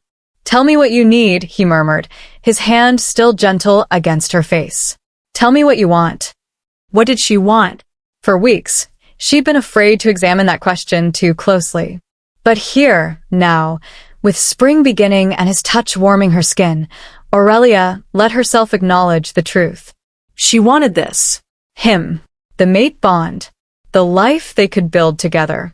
"I'm not ready for everything yet," she said honestly. "Not ready for the public mating ceremony or the formal coronation. But Kieran." She took a breath. "I'm ready to try. Really try. To accept this bond and see where it leads us." The smile that spread across Kieran's face was radiant, transforming him from intimidating alpha king to simply a man who'd found something precious after centuries of searching. "That's more than I dared hope for," he said, his voice rough with emotion. Slowly, carefully, he leaned closer, giving her every opportunity to refuse, to pull away. But Aurelia didn't want to refuse. Not anymore. When his lips met hers, the mate bond exploded between them with an intensity that stole her breath. It was nothing like the chaste kiss she'd expected. It was fire and electricity, recognition and homecoming, two souls finally acknowledging what they'd known from the first touch. Aurelia gasped against his mouth, and Kieran deepened the kiss, one hand sliding into her white hair while the other pulled her closer. She melted into him, all her walls crumbling, all her fears evaporating in the face of this overwhelming rightness. This was what the mate bond was supposed to feel like. This connection, this intensity, this certainty that she was exactly where she belonged. When they finally broke apart, both breathing hard, Aurelia rested her forehead against Kieran's chest. The bond hummed between them, satisfied and content in a way it hadn't been before. "So," Kieran said breathlessly, "does this mean you're willing to accept me as your mate?" Aurelia pulled back to look at him, seeing vulnerability in his ancient eyes. Even now, he wasn't certain. Even after that kiss, he was giving her the choice. "Yes," she said firmly. I accept the bond, Kieran. I accept you as my mate. The joy in his expression made her heart clench. And the rest? Being queen? I'm terrified, Aurelia admitted. But I think I can do it. With you beside me. With time to learn and grow into the role. She smiled slightly. You were right. I'm stronger than I thought I was. You're stronger than most wolves I've known in 2 centuries, Kieran corrected. And you're going to be an extraordinary Luna queen. They stayed in the garden until the moon rose, talking about the future, about what came next. The public acceptance of the bond would need to wait a bit longer. Aurelia wanted more time to prepare, to feel truly ready for that level of scrutiny. But between them, the bond was acknowledged. Accepted. Claimed. As they walked back to the palace hand in hand, Aurelia felt something she hadn't experienced in years. True happiness. Not just survival or brief moments of respite from fear, but genuine, deep contentment. She'd woken up in this palace 3 weeks ago, terrified and angry, certain she could never belong here. Now she was walking through moonlit gardens with her mate, planning a future she was starting to believe in. The rogue Omega, who'd expected to die in the snow, had found not just survival, but a destiny worth fighting for. And for the first time, Aurelia thought that maybe, just maybe, the moon goddess had known exactly what she was doing when she formed that bond while Aurelia was unconscious. Sometimes the best gifts come wrapped in circumstances you never would have chosen. Sometimes being claimed before you knew you were being claimed turned out to be exactly what you needed. Sometimes the Alpha King who declared you his mate before you could refuse became the person who saw your worth when no one else did. Chapter 7. Shadows in the Court. The morning after Aurelia accepted the mate bond, she woke to find Kieran already gone. A note on the pillow beside her read, Emergency Council Meeting. Border situation. I'll find you when it's done. K. Aurelia frowned at the terse message. The border situation sounded ominous. She dressed quickly, choosing one of the simpler gowns in her wardrobe. She still wasn't comfortable with the elaborate clothing expected of royalty, though she'd stopped arguing about it. When she entered the library seeking distraction, she found she wasn't alone. A woman stood by the windows, studying Aurelia with calculating amber eyes. She was beautiful in a sharp, predatory way, dark hair, elegant features, wearing clothes that proclaimed wealth and status. So you're the famous mate, the woman said, her tone neither warm nor hostile. Simply assessing. The rogue who captured our king's heart. I'm Aurelia, she replied carefully, uncertain who this woman was, but recognizing power when she saw it. I don't believe we've met. Lady Maya Silvercrest, the woman introduced herself with a slight bow. Duchess of the Eastern Reaches, member of the Royal Council, and... She paused, her smile sharpening. Kieran's former intended. The words hit Aurelia like cold water. Former intended. The woman he'd mentioned losing in the plague? No, he'd said that was 200 years ago. This must be someone different. I see I've surprised you, Maya continued, moving closer. Did Kieran not mention me? How typical. He's always been skilled at compartmentalizing his life. He mentioned he had an intention once, Aurelia said, keeping her voice steady. Someone who died in the plague. That was his first intention. I was the second about 70 years ago. Maya's amber eyes glittered. We were engaged for 5 years before he broke it off. Said the mate bond was too sacred to settle for anything less, that he couldn't commit to me when his true mate might still be out there. Aurelia's stomach twisted. She didn't know why this information unsettled her so much. Kieran was over 200 years old. Of course, he'd had relationships before her. But something about the way Maya was looking at her, like a predator sizing up competition, set her on edge. That must have been difficult, Aurelia said diplomatically. I'm sorry. Are you? Maya tilted her head. Or are you secretly pleased that you won where I failed? That you possess the one thing I could never give him, the mate bond. I didn't win anything, Aurelia replied, her patience wearing thin. And I'm not competing with you, or anyone else. What Kieran and I have is between us. How noble. Maya's smile didn't reach her eyes. But you should know, little rogue, that having the mate bond doesn't automatically make you suitable to be queen. That requires breeding, education, political acumen, things you're sorely lacking. The words struck at Aurelia's deepest insecurities. All the things she'd been struggling with, the knowledge that she was unprepared for this role, thrown back in her face. "I'm learning," Aurelia said quietly, refusing to show how much the barb stung. "Of course you are. With Kieran as your devoted tutor, how could you not?" Maya moved toward the door, then paused. "A word of advice, though. The court can be vicious to those they perceive as weak or unworthy. You may have Kieran's protection, but you'll need more than his favor to survive the politics of this kingdom." Her gaze raked over Aurelia dismissively. "I hope you're tougher than you look." After Maya left, Aurelia sank into a chair, her hands trembling. She'd known acceptance wouldn't be universal, that some wolves would question her worthiness. But having it thrown in her face so directly shook the fragile confidence she'd been building. Was Maya right? Was having the mate bond not enough? Would the court always see her as a rogue playing at royalty?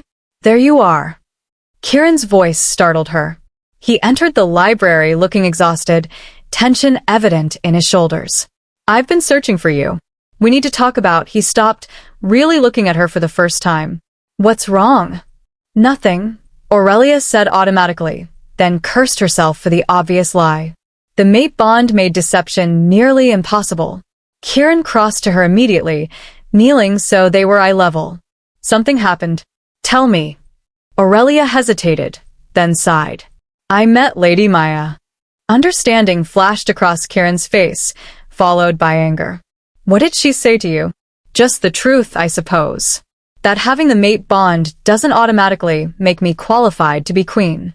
That I lack the breeding and education for this role." Aurelia met his eyes. "She's not wrong, Kieran. I am out of my depth here. Maya is bitter because I chose duty over personal comfort 70 years ago," Kieran said firmly. "She wanted a political marriage, and I refused to commit to anyone who wasn't my true mate. She's resented that decision ever since." "But she has a point." "No," Kieran interrupted. "She has an agenda. Maya has been maneuvering for power in this court for decades. She sees you as a threat to her influence, so she's trying to undermine your confidence." He took Aurelia's hands in his. "You are exactly who this kingdom needs. Not despite being a rogue, but because of it. You understand the wolves others ignore. You bring perspective that generations of inbred nobility have lost." "The court doesn't see it that way," Aurelia said quietly. "I saw how they looked at me in the council meeting. Like I was an imposter wearing clothes too fine for me. Then they're fools," Kieran said fiercely. "And they'll learn. You've already proven yourself more valuable than most of the nobles who were born to their positions." He squeezed her hands. "Don't let Maya's poison work, Aurelia. She wants you to doubt yourself, to retreat, to prove her right about your unworthiness. Don't give her that satisfaction." Aurelia wanted to believe him, but Maya's words had struck too close to her own fears. "What if she's right, though? What if I'm not strong enough for this?" "You're the strongest wolf I've met in 2 centuries, Kieran replied. "You survived alone for 3 years. You challenged the entire council on behalf of rogues they wanted to criminalize. You accepted a mate bond that terrified you because you were brave enough to take the risk." His midnight eyes held hers. "Maya's strength is political maneuvering and manipulation. Yours is authenticity and courage. I know which kind I'd rather have beside me on the throne." A knock at the door interrupted them. Silas, Kieran's beta, entered with an apologetic expression. "Your Majesty, I'm sorry to interrupt, but the situation at the border has escalated. We need you in the war room immediately." Kieran's expression darkened. He stood, but kept hold of Aurelia's hand. "What situation?" Aurelia asked. "Raiders from the Deadlands," Kieran said grimly. "They've been testing our borders for weeks, getting bolder. This morning they attacked a border village, killed 3 wolves, injured a dozen more, and kidnapped 5 children." Horror washed over Aurelia. "Children?" "We're organizing a response now," Kieran said. "I have to go, but Aurelia, don't let Maya or anyone else make you doubt your worth." You belong here. You belong with me. I'll prove it to you and to the entire kingdom. After he left, Aurelia tried to focus on her studies, but her mind kept drifting to the border situation. Children had been taken. Wolves were dead. And Kieran was preparing for what sounded like military action. The mate bond hummed with anxiety in her chest, responding to Kieran's tension even at a distance. She found herself pacing, unable to settle. Lyria found her in the gardens later that afternoon. I heard about Maya, the healer said without preamble. Word travels fast in the palace. I suppose everyone knows I'm struggling, Aurelia said bitterly. Everyone knows Maya is a viper who attacks anyone she perceives as a threat, Lyria corrected. She did the same thing to me when I was appointed head healer 50 years ago. Questioned my qualifications, suggested I was too young, implied I'd only gotten the position because the king favored me. She smiled slightly. I proved her wrong by being excellent at my job. You'll do the same. I'm not sure I will, Aurelia admitted. Maybe she's right. Maybe I'm not cut out for this. Do you love him? Lyria asked bluntly. The king. Do you love him? The question caught Aurelia off guard. Did she love Kieran? She cared about him, trusted him, felt the mate bond pulling her toward him. But love? I think so, she said slowly. It's complicated. The bond makes it hard to separate what I feel naturally from what the connection creates. The bond amplifies what's already there, Lyria explained. It doesn't create feelings from nothing. If you're falling in love with him, that's real. The bond is just making you more aware of it. The healer studied her carefully. And if you love him, then you'll fight for this. For him, for yourself, for the life you could build together. Love makes us braver than we ever thought possible. Before Aurelia could respond, alarm bells rang throughout the palace. Not the quiet chimes that announced meals or meetings, but harsh, urgent clanging that sent wolves running. What's happening? Aurelia asked as guards rushed past. Attack alert, Lyria said, her face paling. Something's breached the palace defenses. They hurried inside, following the stream of wolves heading toward the main hall. The scene was chaos, guards forming defensive positions, servants being ushered to safety, council members shouting questions. Kieran stood at the center of it all, issuing commands with calm authority despite the crisis. When he saw Aurelia, relief flashed across his face. Get her to the safe room, he ordered 2 guards. Now. What's happening? Aurelia demanded as the guards tried to usher her away. The raiders didn't just attack the border village, Kieran said grimly. It was a diversion. Their real target was the palace. They're using dark magic to breach our wards. His eyes met hers. I need you safe, Aurelia. Please go with the guards. But, please, Kieran repeated, and she heard the fear beneath his commanding tone. I can't focus on defending the kingdom if I'm worried about you. I need to know you're protected. Aurelia wanted to argue, wanted to stand beside him. But she also understood that her presence would distract him and would divide his attention when he needed to be fully focused on the threat. Be careful, she said instead, and the mate bond conveyed everything she couldn't put into words. Fear for him, trust in him, the beginning of love she was still afraid to name. Always, Kieran promised, then turned back to his commanders. Form up defensive positions at every entrance. I want archers on the walls. And someone finds me the mage who's supposed to be maintaining our magical defenses. I want to know how they breached wards that have held for a century. As guards escorted Aurelia toward the safe room deep in the palace's interior, she heard the first sounds of combat. Shouts, the clash of weapons, snarling wolves. The raiders had made it inside. The safe room was a reinforced chamber designed to withstand sieges. Other non-combatants were already there, servants, elderly council members, children of palace staff. They all looked terrified. Aurelia found herself taking charge almost without thinking. She organized the frightened wolves, made sure everyone had water, and spoke calmly to the crying children. It was something to focus on besides the sounds of battle above and the terror clutching at her heart. Through the mate bond, she could feel Kieran, his determination, his focus, his fierce protectiveness. He was fighting, defending his kingdom and his people. Defending her. And she was hiding in a safe room, useless and afraid. This is what being queen means, she realized. Sometimes protecting yourself means others can focus on their duties. Sometimes the bravest thing is accepting protection instead of demanding to prove yourself. Hours passed. The sounds of combat faded. Finally, the heavy door to the safe room opened, and Kieran stood there, covered in blood but alive. His eyes found Aurelia immediately, and relief flooded the mate bond. "It's over," he announced to the room. "The raiders are dead or captured. The palace is secure." Everyone rushed to leave, to check on loved ones, to return to normalcy. But Aurelia stood frozen, staring at Kieran's bloodied form. He crossed to her immediately. "I'm fine," he said, reading her horror. "Most of this isn't my blood." Most. Aurelia reached out with trembling hands, finding a gash across his ribs beneath the torn shirt. "You're hurt." "It's nothing." Surface wound. "I've had much worse."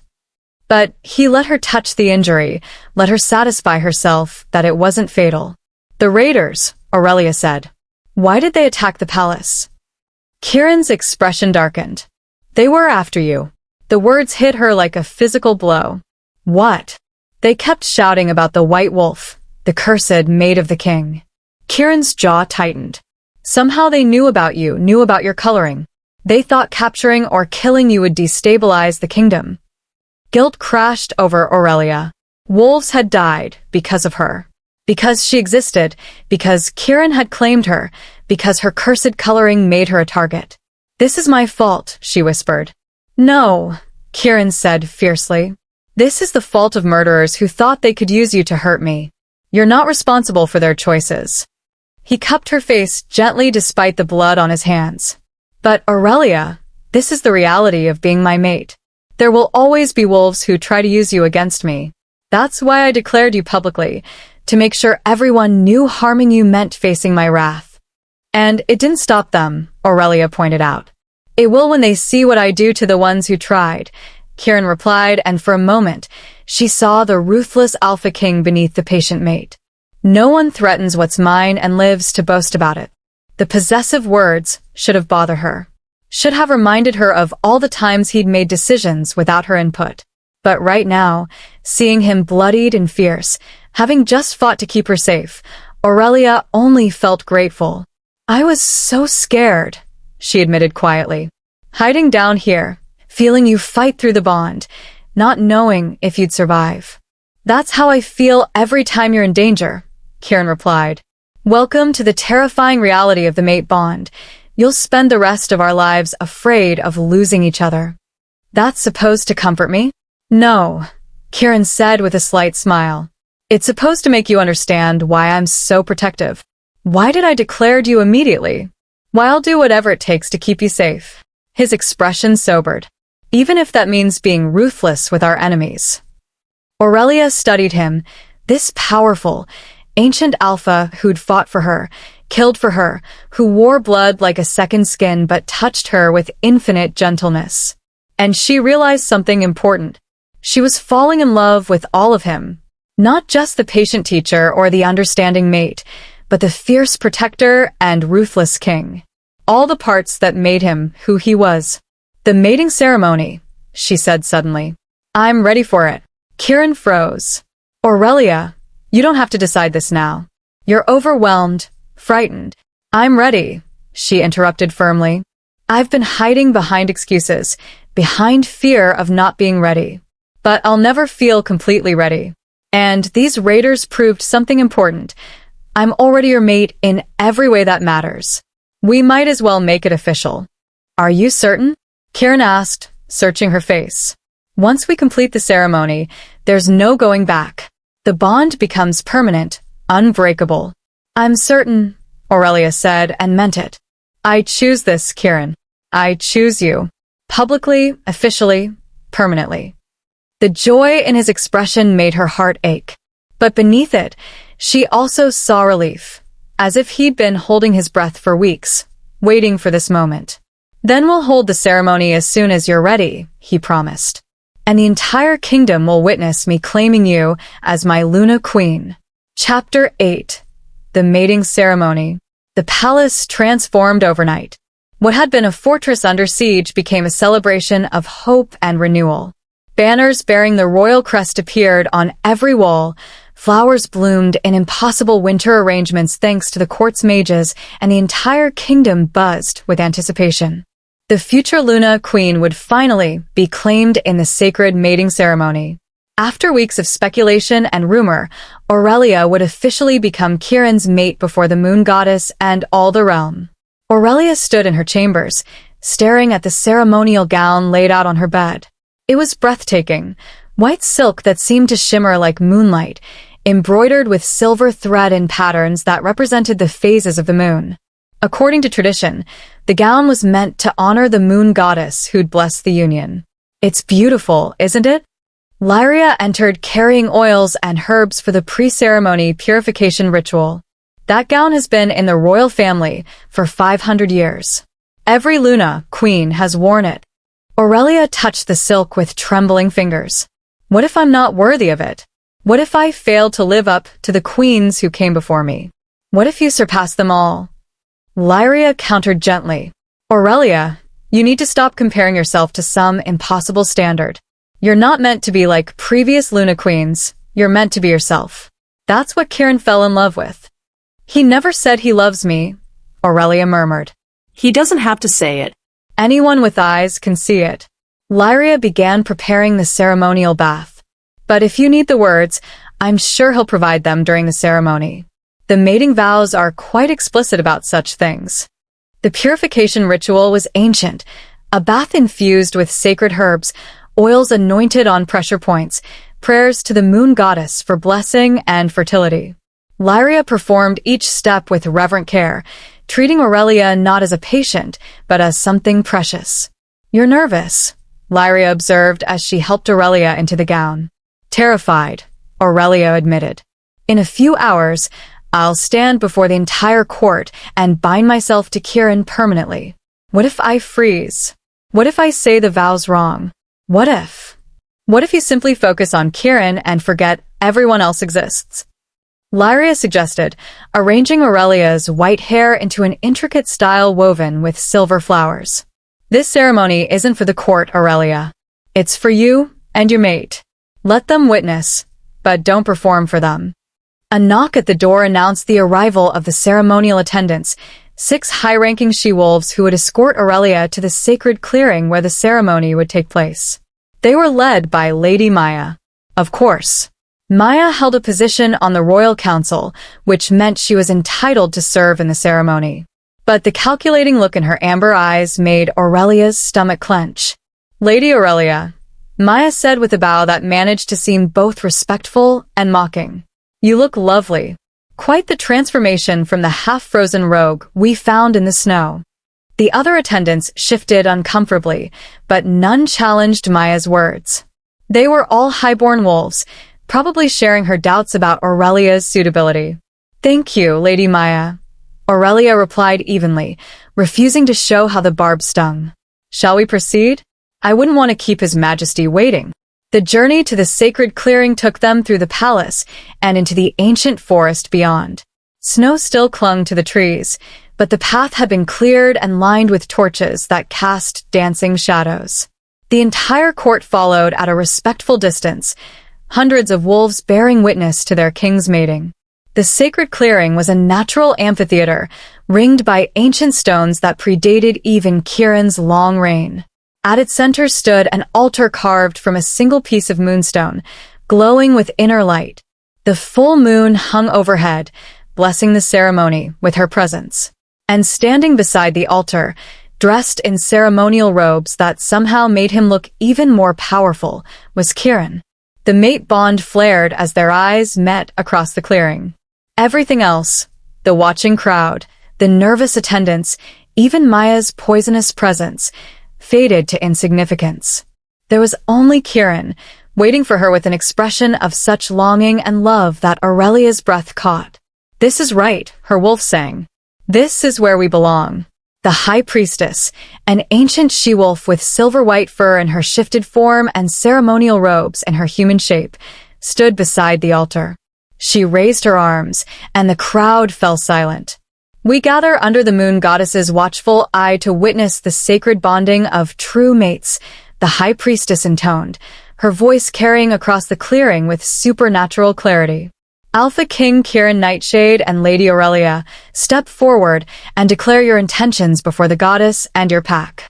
Aurelia's legs felt like water as she approached the altar, but Kieran's steady presence anchored her. He reached out, taking her hand, and the mate bond thrummed with encouragement. "Kieran Nightshade," the High Priestess addressed him. "Do you come freely to the ceremony? Do you claim this woman as your true mate, chosen by the moon goddess herself?" "I do," Kieran said, his voice ringing with certainty. "I claim Aurelia as my true mate, my Luna Queen, my heart and soul for as long as I draw breath and beyond." The formality of the words didn't mask the emotion beneath them. Aurelia saw tears glistening in Kieran's ancient eyes, this wolf who'd waited 2 centuries for this moment. "Aurelia," the High Priestess turned to her. "Do you come freely to the ceremony? Do you accept this male as your true mate, chosen by the moon goddess herself?" This was it, the moment of final commitment. Once she spoke these vows, there was no going back. The mate bond would become permanent, unbreakable. She would be Luna Queen, bound to Kieran and the frozen north for the rest of her life. Fear whispered in her mind, "You're not ready. You're not worthy. You'll fail them all." But louder than fear was the mate bond, singing with certainty. And louder still was her own heart, knowing the truth she'd been afraid to admit. "I do," Aurelia said clearly. "I accept Kieran as my true mate, my Alpha King, my heart and soul for as long as I draw breath and beyond." The High Priestess smiled. "Then speak the sacred vows." "Kieran, you first." Kieran turned to face Aurelia fully, his hands holding hers. The mate bond pulsed between them as he spoke. "I, Kieran Nightshade, Alpha King of the Frozen North, take you, Aurelia, as my mate. I vow to protect you with my strength, to cherish you with my heart, to honor you with my respect. In joy and sorrow, in peace and war, in life and death, you are mine as I am yours. By the moon goddess's blessing and my own free will, I claim you now and forever." Power rippled through the clearing as the ancient vows settled over them. Now it was Aurelia's turn. "I, Aurelia, take you, Kieran Nightshade, as my mate," she began, her voice strengthening with each word. "I vow to stand beside you as your equal, to support you with my courage, to love you with my whole heart. In joy and sorrow, in peace and war, in life and death, you are mine as I am yours. By the moon goddess's blessing and my own free will, I claim you now and forever." The mate bond exploded with golden light, visible to everyone in the clearing. Gasps rippled through the crowd as the manifestation of their connection blazed between them, rare, beautiful, undeniable proof that the moon goddess had blessed this union. "The goddess has spoken," the High Priestess declared, joy evident in her voice. "The bond is recognized and blessed. But one final step remains, the blood oath." She produced a ceremonial knife, its blade carved from silver and etched with ancient runes. This was the moment that would seal the bond permanently, binding their very souls. The High Priestess made a small cut on Kieran's palm, then on Aurelia's. They pressed their hands together, blood mingling, and the mate bond snapped into its final, permanent form. Aurelia gasped as power flooded through her, Kieran's strength, his memories, his emotions all flowing through their connection. She could feel everything he felt, sense his thoughts at the edges of her consciousness. And she knew he could feel her too, all her fears and hopes and the love she'd been too afraid to name. "I love you," Kieran's voice whispered through the bond, not spoken aloud but transmitted directly to her mind. "I've loved you since the moment I found you dying in the snow. Thank you for giving me a chance. Thank you for choosing me." "I love you too," Aurelia replied through the bond, tears streaming down her face. "I was so scared, but you made me brave enough to try." Thank you for waiting for me. It is done, the high priestess proclaimed. By blood and vow, by the moon goddess's blessing and ancient law, I declare these two wolves mated for life. Alpha King Kieran Nightshade and Luna Queen Aurelia, bonded now and forever. The crowd erupted in cheers and howls. The sound was deafening, celebratory, accepting. Whatever doubts the court had harbored, the visible manifestation of the moon goddess's blessing had silenced them. Kieran pulled Aurelia into his arms and kissed her with a passion that made the bond sing. It was claiming and celebration, promise and permanence. When they finally broke apart, both glowing with the bond's golden light, Aurelia felt transformed. She wasn't just Aurelia the Rogue anymore. She was Aurelia, Luna Queen of the Frozen North, Kieran's mate, and for the first time, she believed she could be enough. The celebration feast afterward was overwhelming. Hundreds of wolves pressed forward to offer congratulations, gifts, blessings. The high-ranking nobles who'd looked down on her weeks ago now bowed with genuine respect, or at least the appearance of it. Lady Maya was conspicuously absent from the receiving line. She left immediately after the ceremony.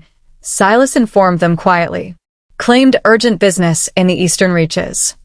Good riddance, Kieran muttered. Then louder, to the assembled crowd. My mate and I thank you for witnessing our union. Now eat, drink, celebrate. Tonight we honor the moon goddess's blessing and the future of our kingdom. The feast was magnificent, tables groaning with food, wine flowing freely, musicians playing traditional songs. But Aurelia barely tasted any of it. She was too aware of Kieran beside her, too conscious of the bond humming between them, too overwhelmed by the reality of what she'd just done. She was mated. Permanently. Irrevocably. For life. Breathe, Kieran murmured in her ear, his hand finding hers beneath the table. You look like you're about to panic. I just bound myself to you forever in front of hundreds of witnesses, Aurelia replied. I think I'm entitled to a little panic. You can panic later, Kieran promised, his eyes darkening with promise. Right now, tradition demands we stay at this feast for at least 3 more hours before we can escape to our chambers. Heat flooded through Aurelia as she understood his meaning. The mating ceremony was complete, but the physical claiming, the final step in sealing their bond, still awaited them. 3 hours, she asked breathlessly. Maybe 2 if we're lucky, Kieran replied, his thumb stroking her palm in a way that made her shiver. But it will be worth the wait, I promise you that. The next 2 hours were the longest of Aurelia's life. She smiled and accepted congratulations, made polite conversation with nobles whose names she'd never remember, and tried to ignore the heat building between her and Kieran every time they touched. The bond amplified everything. Every look, every brush of fingers, every shared thought. By the time Kieran finally stood and announced they were retiring for the evening, Aurelia was practically vibrating with anticipation and nervousness. The crowd erupted in knowing laughter and ribald comments as they departed. Apparently mated couples abandoning their own feast early was a time-honored tradition. Kieran led her through the palace corridors, walking faster with each step. They'd almost reached their chambers when Kieran suddenly stopped, pressed Aurelia against the wall, and kissed her with desperate hunger. I've been wanting to do that all night, he growled against her lips. Sitting beside you, smelling your desire, feeling your emotions through the bond, and not being able to touch you properly was torture. Then don't make us wait any longer, Aurelia replied boldly, surprising herself. Kieran's eyes flashed with predatory satisfaction. He swept her into his arms and carried her the rest of the way to their chambers. Not the separate rooms they'd occupied before, but the royal suite they would now share as mated wolves. The doors closed behind them, and suddenly they were alone. Truly alone for the first time since completing the ceremony. Aurelia, Kieran said softly, setting her down gently. We don't have to rush this. I know tonight has been overwhelming. She silenced him with a kiss, pouring everything she felt through the bond. Love, desire, trust, certainty. I want this, she said firmly. I want you. No more waiting, no more doubts. Claim me, Kieran. Make me yours in every way. The last of Kieran's restraint shattered. His kiss turned possessive, demanding, claiming. And Aurelia met him with equal passion, finally free to show the desire she'd been suppressing for weeks. The ceremonial gown was carefully removed, reverent despite their urgency. Kieran's robes followed. And then there was just skin against skin, the mate bond blazing between them, two souls finally becoming one. Mine, Kieran growled as he claimed her. My mate, my queen, my heart. Yours, Aurelia gasped, pleasure and love overwhelming her in equal measure. Always yours. The bond sealed completely in that moment of ultimate intimacy, snapping into perfect alignment. Aurelia felt Kieran's pleasure as her own, felt his love and possessiveness and fierce protectiveness. And she knew he felt everything she was experiencing, the joy, the completion, the rightness of finally being his. When they finally collapsed together, both breathless and glowing with the bond's light, Aurelia felt truly at peace for the first time in her life. I love you, Kieran murmured, pulling her against his chest. I'll spend every day of our lives proving you were right to choose me. I love you too, Aurelia replied, tracing patterns on his skin. And I'll spend every day proving I can be the queen you need. You already are, Kieran said firmly. You just needed to believe it. As they lay together in the aftermath, the mate bond humming contentedly between them, Aurelia thought about how far she'd come. From dying in the snow to lying in the arms of the alpha king she loved. From a rogue with no prospects to Luna, queen of the frozen north. It had been terrifying and overwhelming, and she doubted every step of the way. But here, now, feeling Kieran's heartbeat against hers and the bond connecting them permanently, Aurelia knew she'd made the right choice. Sometimes the best things in life come wrapped in fear and uncertainty. Sometimes being claimed before you even woke up led to a love you never imagined possible. And sometimes the rogue Omega everyone dismissed as cursed turned out to be exactly what a lonely Alpha King needed to finally come alive again. Chapter 9. Queen's Trials. Aurelia woke to sunlight streaming through the windows and Kieran's arm wrapped protectively around her waist. The mate bond hummed contentedly between them, stronger and more complete than ever. She could feel him even in sleep, his dreams, his steady heartbeat, the deep peace he felt having her beside him. My mate, her wolf purred with satisfaction. Finally, completely ours. Kieran stirred, pulling her closer. Good morning, my queen, he murmured against her neck, the title sending a shiver through her. I'm not officially queen yet, Aurelia pointed out. That requires a coronation ceremony. You became my queen the moment you accepted me, Kieran replied, pressing kisses along her shoulder. The coronation is just formality. But speaking of formalities, he sighed regretfully. I have council meetings starting in an hour. Border situation reports, reconstruction plans for the village that was attacked. I should attend, Aurelia said, though she was reluctant to leave the warmth of their bed. If I'm going to be Luna Queen, I need to understand all aspects of the kingdom. Pride flickered through the bond.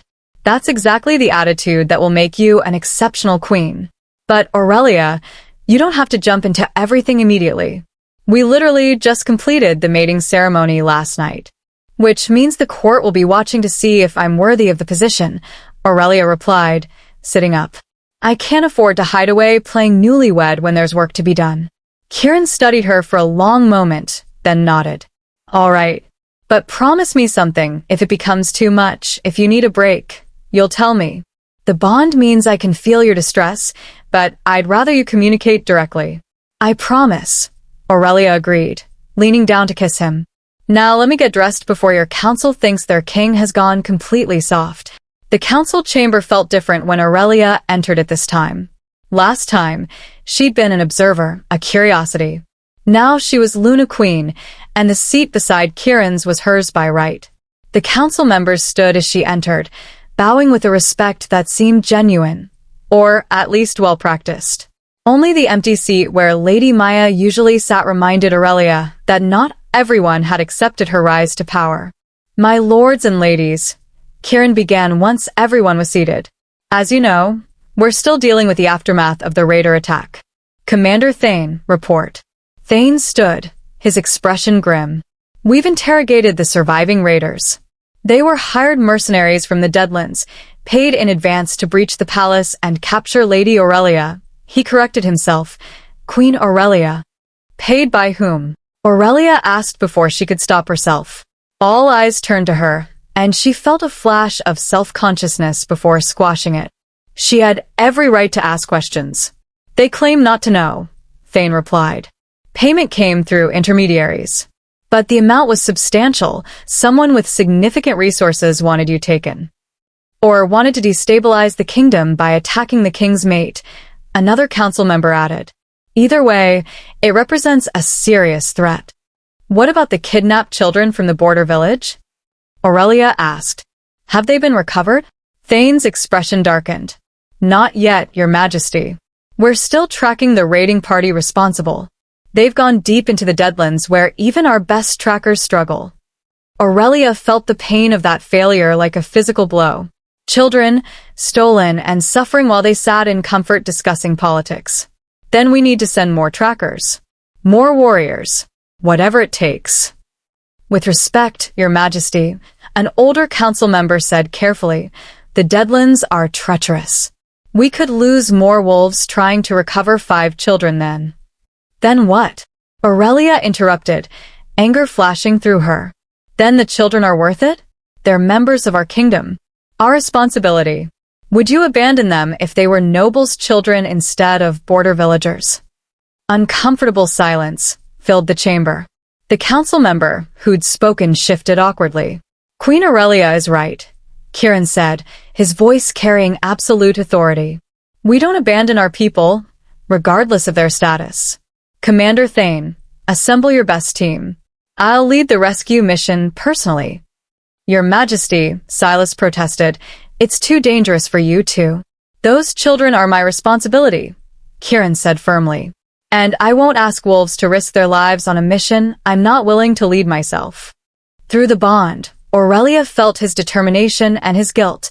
He blamed himself for not preventing the kidnapping in the first place. Then I'm coming too, Aurelia announced. The entire council erupted in protests. Kieran's shock rippled through the bond, followed quickly by fierce protectiveness. Absolutely not, he said. Aurelia, your mate and your queen, Aurelia finished. Which means those children are my responsibility too. And I'm coming. You have no combat training, Kieran argued, struggling to keep his tone reasonable. You've never fought raiders or navigated the Deadlands. You'd be a liability. The words stung, especially because they were true. But Aurelia pressed on anyway.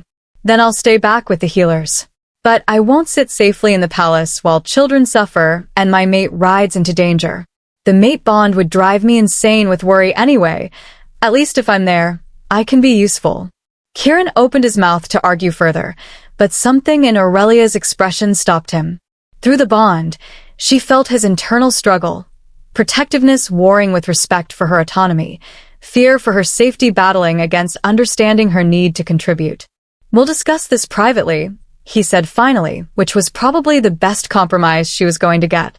After the council meeting ended, Kieran pulled Aurelia into a private study, his expression torn between exasperation and admiration. You can't come on the rescue mission, he said, without preamble. Aurelia, I know you want to help, but what? Should I stay safe in the palace while others risk their lives? Aurelia shook her head. Kieran, I was a rogue for 3 years. I survived situations that would kill pampered pack wolves. I'm not helpless. I know you're not helpless, Kieran replied, running a hand through his hair in frustration. But you're also not trained for military operations. And you're my mate. The thought of you in danger makes my wolf insane. How do you think I feel? Aurelia countered. You're talking about leading a mission into one of the most dangerous territories in the wolf world. The mate bond means I'll feel every moment of your fear and pain. At least if I'm there, I can see you're safe with my own eyes. Kieran was quiet for a long moment, clearly struggling with the decision. Finally, he sighed. If, and this is a very conditional if, you come, you stay with the healers at base camp. You don't go into combat zones. You don't take unnecessary risks. And if I tell you to retreat, you retreat immediately. Agreed. Agreed, Aurelia said, relief flooding through her. I'm going to regret this, Kieran muttered, pulling her into his arms. My wolf is already howling at me for even considering bringing you along. Your wolf also knows I'm stubborn enough to follow you anyway if you leave me behind, Aurelia replied, burying her face in his chest. Through the bond, she felt his amusement, mixed with resignation. True. At least this way, I can keep an eye on you. They spent the rest of the day preparing for the mission. Kieran assembled a team of his best warriors, wolves who'd fought in countless battles and knew the Deadlands' dangers. Lyria organized a mobile healing unit, packing supplies and medicines. When Aurelia appeared in traveling clothes rather than the fine gowns she'd been wearing since becoming queen, several wolves did double takes. Much more practical, Lyria approved. Though you might want these. She handed Aurelia a set of leather armor, lightweight but reinforced, just in case. As the sun set, they departed. 50 wolves total, warriors, healers, trackers, and support staff. It was the largest rescue mission the Frozen North had mounted in decades, all for 5 kidnapped children. This is what good leadership looks like, Aurelia thought, watching Kieran coordinate the departure with calm efficiency. Not abandoning the weak, because saving them is difficult. They traveled through the night, moving fast but carefully. The Deadlands got their name from the poison magic that had soaked into the land during ancient wars. Nothing grew there, and the very air felt wrong. Even the moonlight seemed dimmer, as if the goddess herself avoided this cursed place. Aurelia stayed close to Lyria and the healing unit, watching warriors scout ahead for danger. Through the bond, she could feel Kieran's tension, his focus, his protective awareness of her location at all times. I'm fine, she sent through their mental link, still marveling at this new aspect of the mate bond. Stop worrying about me, and focus on the mission. I'll stop worrying when we're safely home, Kieran replied. And probably not even then. Just before dawn, Thane's trackers found the raider camp. It was hidden in a canyon, poorly defended. The raiders hadn't expected pursuit this far into the Deadlands. They're overconfident, Kieran assessed, studying the camp from their vantage point. They think the Deadlands will protect them. We'll use that. He divided his forces into 3 groups, one to attack from the front and draw attention, one to circle around and block escape routes, and a small elite team to slip in and extract the children during the chaos. Aurelia watched from the base camp as Kieran's plan unfolded. Even from a distance, she could hear the sounds of battle, snarls, screams, the clash of weapons. The mate bond transmitted Kieran's fierce focus, his combat instincts taking over. Then suddenly sharp pain lanced through the bond. Kieran was hurt. No, Aurelia gasped, clutching her chest. The pain wasn't severe, but knowing he was injured made her wolf howl with distress. Your Majesty? Lyria noticed immediately. What's wrong? Kieran's hurt, Aurelia said, already moving toward the canyon. I can feel it through the bond. Wait. Lyria caught her arm. You promised to stay at base camp. The king would never forgive me if I let you run into battle. Aurelia wanted to argue and wanted to rush to Kieran's side, but she'd made a promise, and breaking it at the first sign of trouble would prove she couldn't be trusted. She forced herself to stay put, hands clenched into fists, feeling every moment of Kieran's fight through their connection. The pain intensified, then faded. He was still fighting, still in danger. Please be okay, she sent through the bond. Please come back to me. Always, Kieran's response came, strained but determined. I promised you forever. I'm not breaking that promise today. The battle seemed to last hours, but was probably less than 30 minutes. Finally, Aurelia saw movement at the canyon entrance, wolves emerging, some injured, some carrying small forms. The children. They'd succeeded. And there, at the head of the group, bloodied but alive, was Kieran. The mate bond flooded with relief so intense it brought tears to Aurelia's eyes. She ran to him, not caring about dignity or queenly composure. He caught her with one arm, the other was injured, and held her tight. You're hurt, Aurelia said, already examining his wounds. A deep gash across his shoulder, burns from dark magic, various smaller injuries. I've had worse, Kieran replied, though she could feel his pain through the bond. The children are safe. That's what matters. Lyria and her healers descended on the injured, working with swift efficiency. The 5 children, none older than 10, were traumatized but physically unharmed. They'd been kept alive as hostages, not tortured. Take them to their families immediately, Aurelia instructed the healers. Those parents have been suffering for days. They need to see their children safe. As the healers worked, Aurelia stayed by Kieran's side while Lyria treated his wounds. The dark magic burns were serious. They'd leave scars even with healing. You scared me, Aurelia said quietly. Feeling you get hurt through the bond, and not being able to help, it was torture. Now you understand why I didn't want you coming, Kieran replied, wincing as Lyria cleaned the wounds. Though I admit, knowing you were safe at base camp helped me focus on the mission. Did you find out who's behind the kidnappings? Aurelia asked. Kieran's expression darkened. We captured several raiders alive. They're being transported back for interrogation. But, Aurelia, they had orders to kidnap specifically children from border territories. Someone is targeting the most vulnerable members of our kingdom. Someone who wants to make you look weak, Aurelia realized. Who wants the people to lose faith in your protection? Or someone who wants to lure us into traps, Kieran added grimly. This could have been an ambush if we'd been less careful. The journey back to the palace took 2 days, slowed by injured wolves and traumatized children. When they finally arrived, the entire kingdom seemed to be waiting. News of the successful rescue had traveled ahead of them. The families of the rescued children wept with joy, thanking Kieran and Aurelia with desperate gratitude. One mother fell to her knees before Aurelia, kissing her hands. Thank you, my queen, the woman sobbed. Thank you for not forgetting us. For proving that even border wolves matter to the crown. Aurelia helped the woman stand, uncomfortable with the excessive gratitude. Your children are part of our kingdom. Of course they matter. But she saw the shock in the woman's face, as if the idea that royalty cared about common wolves was revolutionary. And Aurelia realized that previous rulers hadn't always made that clear. We need to change that, she thought. The kingdom needs to know all wolves matter, not just the nobility. That night, exhausted and still recovering from the mission, Aurelia and Kieran collapsed into bed.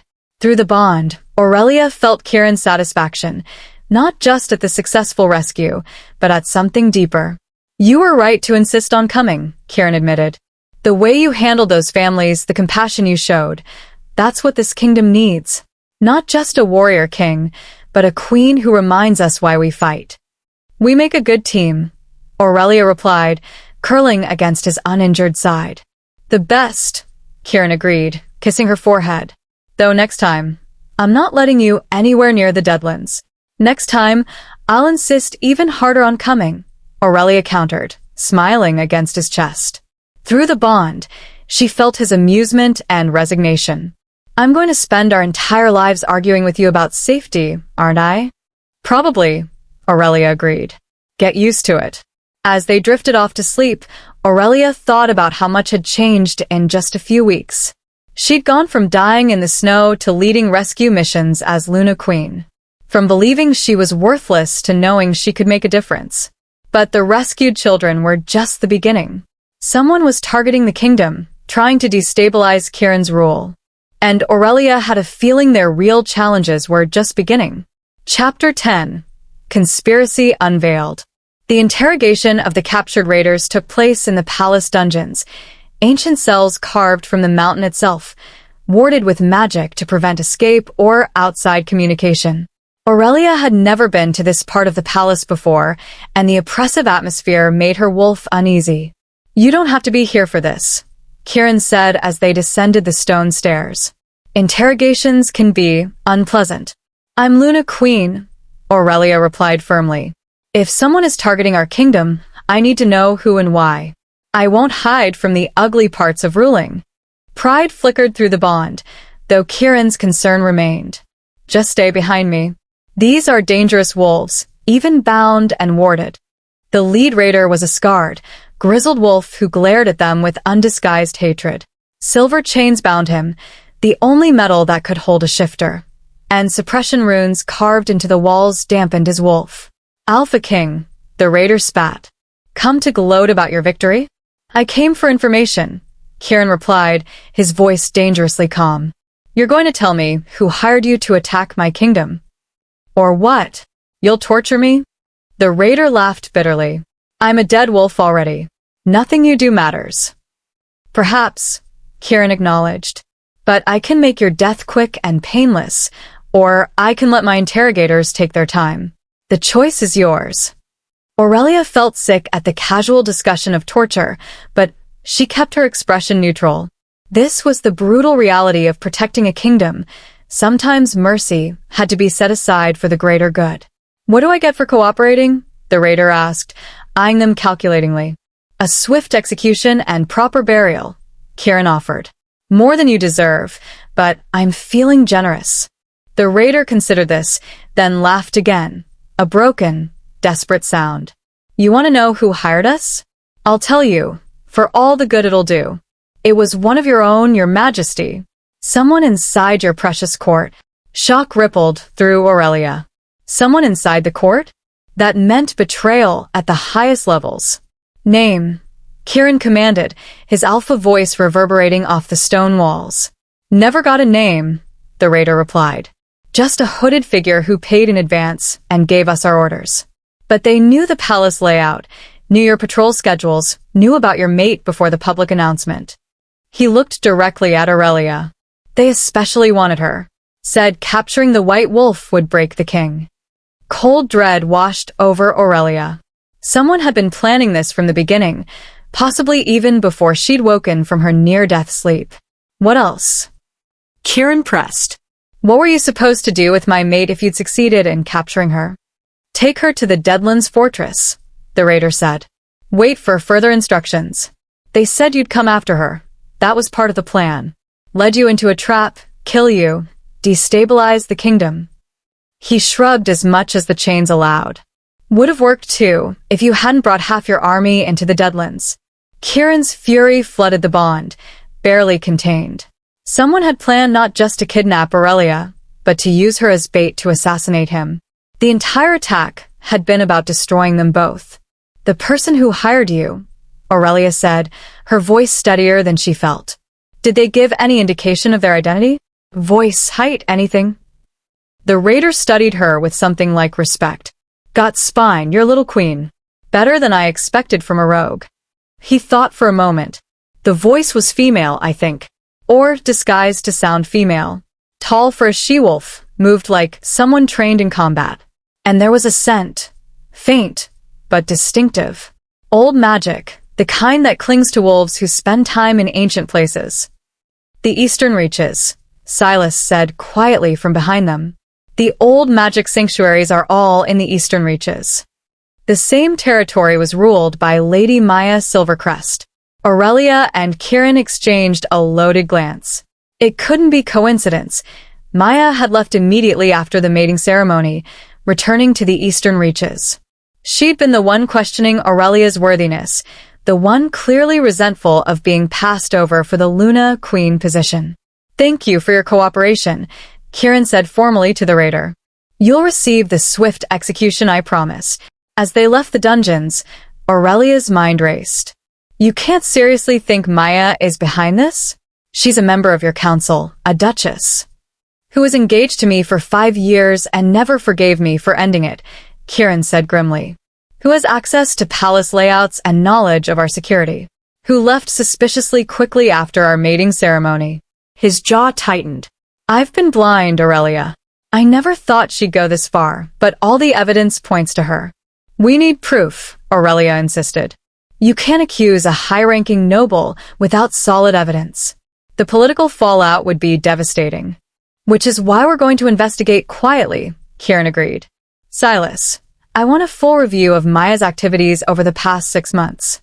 Financial records, correspondence, travel logs, everything. And do it discreetly. If she realizes we suspect her, she'll either flee or accelerate whatever she's planning. Back in their chambers, Aurelia paced restlessly while Kieran sent urgent messages to his most trusted advisors. The mate bond hummed with shared tension. They were both struggling to process the betrayal. "I should have seen this coming," Kieran said, frustration evident in his voice. "Maya's always been ambitious, always maneuvered for power. I just never thought she'd resort to treason." "You couldn't have known," Aurelia replied, moving to stand beside him. "Sometimes the people closest to us are the best at hiding their true intentions." "She targeted you specifically," Kieran said, pulling Aurelia into his arms. "Knew that hurting you would destroy me. If those raiders had succeeded." He couldn't finish the thought, his grip tightening. "But they didn't," Aurelia said firmly. "I'm safe. You're safe. And now we know what we're dealing with." Over the next week, Silas's investigation uncovered damning evidence. Large sums of money missing from the Eastern Reaches treasury, correspondence with known mercenary groups, travel records showing Maya in suspicious locations at critical times. Most damning of all, a magical signature that matched the wards used to breach the palace during the raid. "It's enough to bring formal charges," Silas reported to the emergency council meeting Kieran had called. "Lady Maya Silvercrest has committed high treason. The evidence is overwhelming." The council members looked shocked, though Aurelia noticed a few seemed more surprised by being caught than by the actual crime. How many others had known? How deep did the conspiracy go? "We need to arrest her immediately," Commander Thane urged, "before she hears we're investigating and flees." "She already knows," Aurelia said suddenly, a chill running down her spine. "Look at the dates on those financial records. The last transaction was 5 days ago, right after we returned from the Deadlands with prisoners. She knew we'd interrogate them. She's been preparing her next move." "Then where is she?" Kieran demanded. "Silas, send scouts to the Eastern Reaches. I want eyes on Maya's estate within the hour." But the scouts returned with troubling news. Maya's estate was abandoned. Her personal staff claimed she'd left suddenly 3 days ago, taking only essential belongings and a small group of loyal guards. No one knew where she'd gone. "She's running," Thane said. "We need to seal the borders, send trackers." "No," Aurelia interrupted, a terrible suspicion forming. "She's not running. This is still part of her plan. Think about it, she knows we know. She's had days to flee the kingdom entirely, disappear into neutral territories where we couldn't follow. But she hasn't. Why?" Kieran's eyes widened with understanding. "Because she's planning one final strike. Something big enough to either destroy us or give her leverage to negotiate." "But what?" Silas asked. "We've doubled security around the palace, fortified border positions." The coronation ceremony, Aurelia realized with growing horror. It's scheduled for 3 days from now. A public event with hundreds of nobles, foreign ambassadors, common wolves, all gathered in one place with minimal security because it's supposed to be a celebration. The council erupted in concerned voices. Kieran's hand found Aurelia's, squeezing tight as they shared the same terrible thought through the bond. Maya was planning to attack during the coronation, to strike at the heart of the kingdom when they were most vulnerable. "We cancel the ceremony," Kieran said immediately. "It's too dangerous." "We can't cancel," Aurelia argued, even as her wolf howled with fear. "That's exactly what she wants, for us to look weak, afraid, unable to protect our own kingdom. And if we cancel, she'll just wait for the next public event, and we'll be right back here." "Aurelia's right," Silas said reluctantly. "Canceling would damage morale and make us look frightened of one rogue noble. But we also can't ignore the threat." "Then we use the coronation as a trap," Aurelia said, an idea forming. "Let Maya think she's surprising us. Prepare defenses in secret, position warriors throughout the crowd in disguise. When she makes her move, we'll be ready." Kieran studied her through the bond, feeling her fear, but also her determination. "You're proposing using yourself as bait. Again." "I'm proposing we end this threat once and for all," Aurelia corrected. "Maya won't stop until she destroys us or we destroy her. Better to face her on our terms, in a place we control, than wait for her to strike when we're unprepared." The plan was risky, dangerously so. But after hours of debate, the council agreed it was their best option. They would proceed with the coronation ceremony as planned, but with extensive hidden security. Kieran's best warriors would pose as servants and guests. Magical wards would be reinforced discreetly. And Aurelia would wear specially enchanted ceremonial armor disguised beneath her gown, just in case. "I don't like this," Kieran said that night as they lay in bed, the coronation just 2 days away. "Everything in me screams to keep you safe, to cancel the ceremony and hunt Maya down." "I know," Aurelia replied, feeling his protective fury through the bond. "But we can't live in fear. And I refuse to let one bitter wolf dictate how we rule our kingdom." "You've become quite fierce, my queen," Kieran observed with a slight smile. "The timid rogue who woke up terrified is gone." "She's not gone," Aurelia corrected. "She's still here, still scared.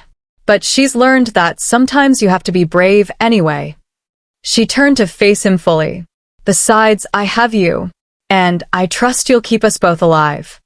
"With my last breath," Kieran promised, sealing the vow with a kiss that deepened into something more desperate, more claiming. They made love that night with an intensity born of shared fear, both knowing the coronation could go horribly wrong, both refusing to voice that possibility aloud. The next 2 days passed in a blur of preparation. Aurelia practiced the coronation ceremony until she could perform it in her sleep. Warriors disguised themselves and took positions throughout the ceremonial grounds. Lyria prepared emergency healing stations hidden in alcoves. And throughout it all, the mate bond hummed with shared tension. Kieran's wolf was on edge, barely controlled, ready to tear apart anyone who threatened his mate. Aurelia's own wolf paced restlessly, torn between the desire to flee danger and the need to protect her pack. The night before the coronation, Aurelia stood at the window of their chambers, looking out at the snow-covered grounds where tomorrow's ceremony would take place. Kieran came up behind her, wrapping his arms around her waist. "Having second thoughts?" he asked quietly.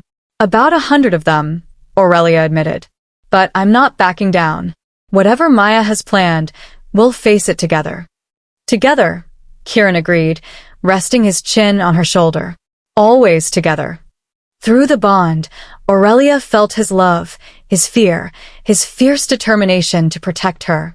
And she sent back her own emotions, love, trust, and the unshakable certainty that they would survive this.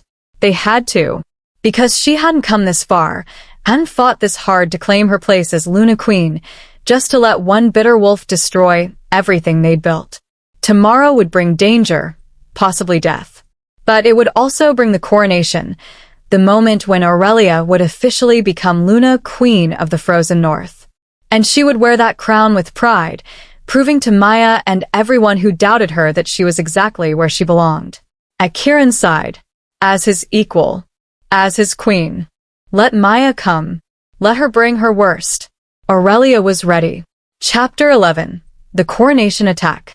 The morning of the coronation dawned cold and clear, the winter sun casting long shadows across the ceremonial grounds. Aurelia stood in her chambers while attendants dressed her in the coronation gown, layers of silver and white silk that shimmered like fresh snow, embroidered with the royal crest and ancient protective runes. Beneath the beautiful fabric, she wore the enchanted armor Kieran had commissioned, thin plates of spelled metal that would stop blades and deflect minor magic. It was uncomfortable and made her movements slightly stiff, but Aurelia barely noticed. Her mind was focused on what was coming. "You look like a goddess," Lyria said softly, arranging the silver circlet that would be replaced with a crown during the ceremony. "The kingdom is fortunate to have you." "I hope they still think so after today," Aurelia replied, studying her reflection. The white-haired wolf looking back at her seemed like a stranger, regal, composed, nothing like the terrified rogue who'd woken in this palace weeks ago.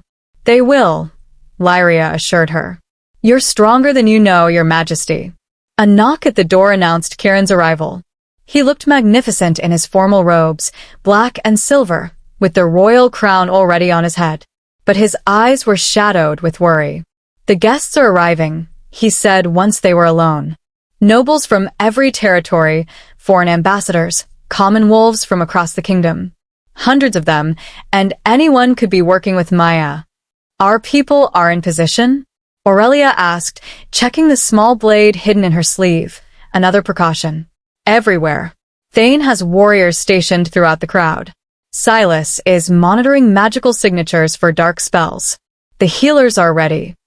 Kieran took her hands, his grip almost painful. But Aurelia, if something goes wrong, if Maya's attack succeeds in any way, I need you to run. Promise me you'll prioritize your safety over the crown. The crown doesn't matter if we're not here to wear it, Aurelia agreed. But Kieran, I'm not running unless you run with me. We face this together, or not at all. Through the bond, she felt his love and terror warring with his pride and her courage. You've become everything I never dared hope for in a mate, he said quietly. If I lose you today. You won't, Aurelia interrupted firmly. We're going to survive this, claim my crown, and then spend the rest of our lives making Maya regret ever threatening us. Agreed. Despite the tension, Kieran smiled. Agreed. The coronation ceremony was held in the Great Court, an open-air amphitheater carved from the mountain itself, capable of holding thousands of wolves. As Aurelia and Kieran made their entrance, the assembled crowd erupted in cheers. Common wolves and nobles alike stood to honor their king and future queen. Aurelia scanned the crowd as she walked the ceremonial path, searching for any sign of Maya or her conspirators. But she saw only loyal faces, curious faces, and celebrating faces. If enemies hid among them, they were well disguised. The high priestess waited at the coronation dais, the Luna Queen's crown resting on a velvet cushion beside her. It was a masterwork of silver and moonstone, ancient and powerful, worn by every Luna Queen in the kingdom's history. People of the frozen north, the high priestess's voice rang out, magically amplified to reach every corner of the amphitheater. We gather to witness the coronation of Luna Queen Aurelia, true mate to Alpha King Kieran Nightshade, blessed by the moon goddess herself. The crowd roared approval. Aurelia felt the weight of their expectation, their hope, their trust. All those wolves believing she could lead them, protect them, and be worthy of the crown. I can do this, she told herself. I am worthy. I am enough. Aurelia, the high priestess addressed her formally. You have been chosen by the moon goddess as mate to our king. But to rule requires more than divine blessing. It requires your oath of service. Will you swear to protect this kingdom and its people with your life? To lead with wisdom and compassion? To put the welfare of your subjects above your own? This was the moment, the sacred vow that would bind her to the kingdom as thoroughly as the mate bond bound her to Kieran. I swear it, Aurelia said clearly, her voice steady. I will protect this kingdom and its people with my life. I will lead with wisdom and compassion. I will serve the frozen north with every breath until my last. Power rippled through the air as the ancient oath took hold. The high priestess lifted the crown, holding it high for all to see. Then, by the authority vested in me by the moon goddess and the ancient laws, I declare you. The world exploded in chaos. Dark magic erupted from multiple points in the crowd, shadow spells designed to create confusion and panic. Wolves screamed, shifting forms, trying to flee or fight. And through it all, Aurelia saw her, Maya's Silvercrest, throwing off a concealing cloak, dark power crackling around her hands. Traitor. Maya's voice boomed, magically amplified. That white wolf is no true queen. She's a curse, a blight, an abomination who will destroy everything. 3 massive wolves leapt onto the dais, mercenaries by their scarred forms, going straight for Aurelia. Kieran moved instantly, intercepting one, his partial shift making him a deadly blur of claws and teeth. But the other 2 were on Aurelia before she could react. The enchanted armor saved her life. The first mercenary's claws scraped across her chest, deflected by spelled metal instead of tearing through flesh. Aurelia rolled, grabbing the hidden blade from her sleeve, and slashed at the wolf's exposed throat. She'd never killed before. The sensation of her blade finding flesh, the hot spray of blood, the mercenary's shocked yelp, it would haunt her forever. But she didn't hesitate. Couldn't hesitate. Not when lives depended on her survival. The second mercenary tackled her, and they went down in a tangle of limbs and snapping jaws. Aurelia felt teeth scrape her shoulder, felt claws tear at her gown. The coronation dress was shredding, but the armor beneath held. Then Kieran was there, ripping the mercenary off her with brutal strength. He killed it with a single vicious twist, then pulled Aurelia to her feet. "Stay behind me," he commanded, his alpha voice brooking no argument. But Aurelia wasn't hiding anymore. She was Luna Queen, or would be, if they survived this. And queens didn't cower while their people died. All around them, battle raged. Thane's disguised warriors had engaged Maya's mercenaries, but there were more enemies than anticipated. The traitor had brought an army. "To me!" Kieran roared, his alpha command cutting through the chaos. "Protect the queen." His loyal wolves rallied, forming a defensive circle around the dais. But Maya was pushing through, dark magic clearing a path, her amber eyes fixed on Aurelia with murderous intent. "You don't deserve him," Maya screamed, hurling a bolt of shadow magic. "You're nothing." A cursed rogue playing at royalty. Aurelia dodged, felt the spell sing past her. "I'm his mate," she shouted back. "Chosen by the moon goddess. You're just bitter that you were never enough." The words struck home. Maya's face twisted with rage, and she unleashed a barrage of spells, more power than any wolf should possess. She'd been hoarding dark magic, preparing for this moment. Kieran intercepted several spells, his own alpha power forming a shield. But one got through, striking him square in the chest. He went down hard, blood blooming across his formal robes. "Kieran!" Aurelia's scream was pure anguish. Through the bond, she felt his pain, his determination to keep fighting, his terror that he'd failed to protect her. Maya laughed, advancing on the dais. "Did you think you could trap me? I've been planning this for months. And now the great Alpha King falls, all because of his pathetic attachment to a white-haired freak." Rage like Aurelia had never known flooded through her. How dare this bitter wolf hurt Kieran? How dare she attack their kingdom, their people, their future? Something inside Aurelia shifted. Not a physical transformation, but a fundamental change in her power. The mate bond blazed between her and Kieran, and suddenly she could feel it, could tap into his alpha strength, drawing on their combined power. "I am not weak," Aurelia said, her voice carrying across the battlefield with unexpected authority. "I am not cursed. I am Luna Queen Aurelia, true mate to Alpha King Kieran, and you have made your last mistake." She raised her hand, and moonlight answered, pure, silver light that blazed from her palm like concentrated starfire. It wasn't dark magic or learned spells. It was the moon goddess's blessing, responding to Aurelia's desperation and rage. The light struck Maya dead center, and the traitor screamed. Her dark magic burned away like morning fog, leaving her defenseless and exposed. "Impossible," Maya gasped. "You're just a rogue. You can't." "I'm Luna Queen," Aurelia corrected coldly. "And you are banished from this kingdom forever." "Commander Thane."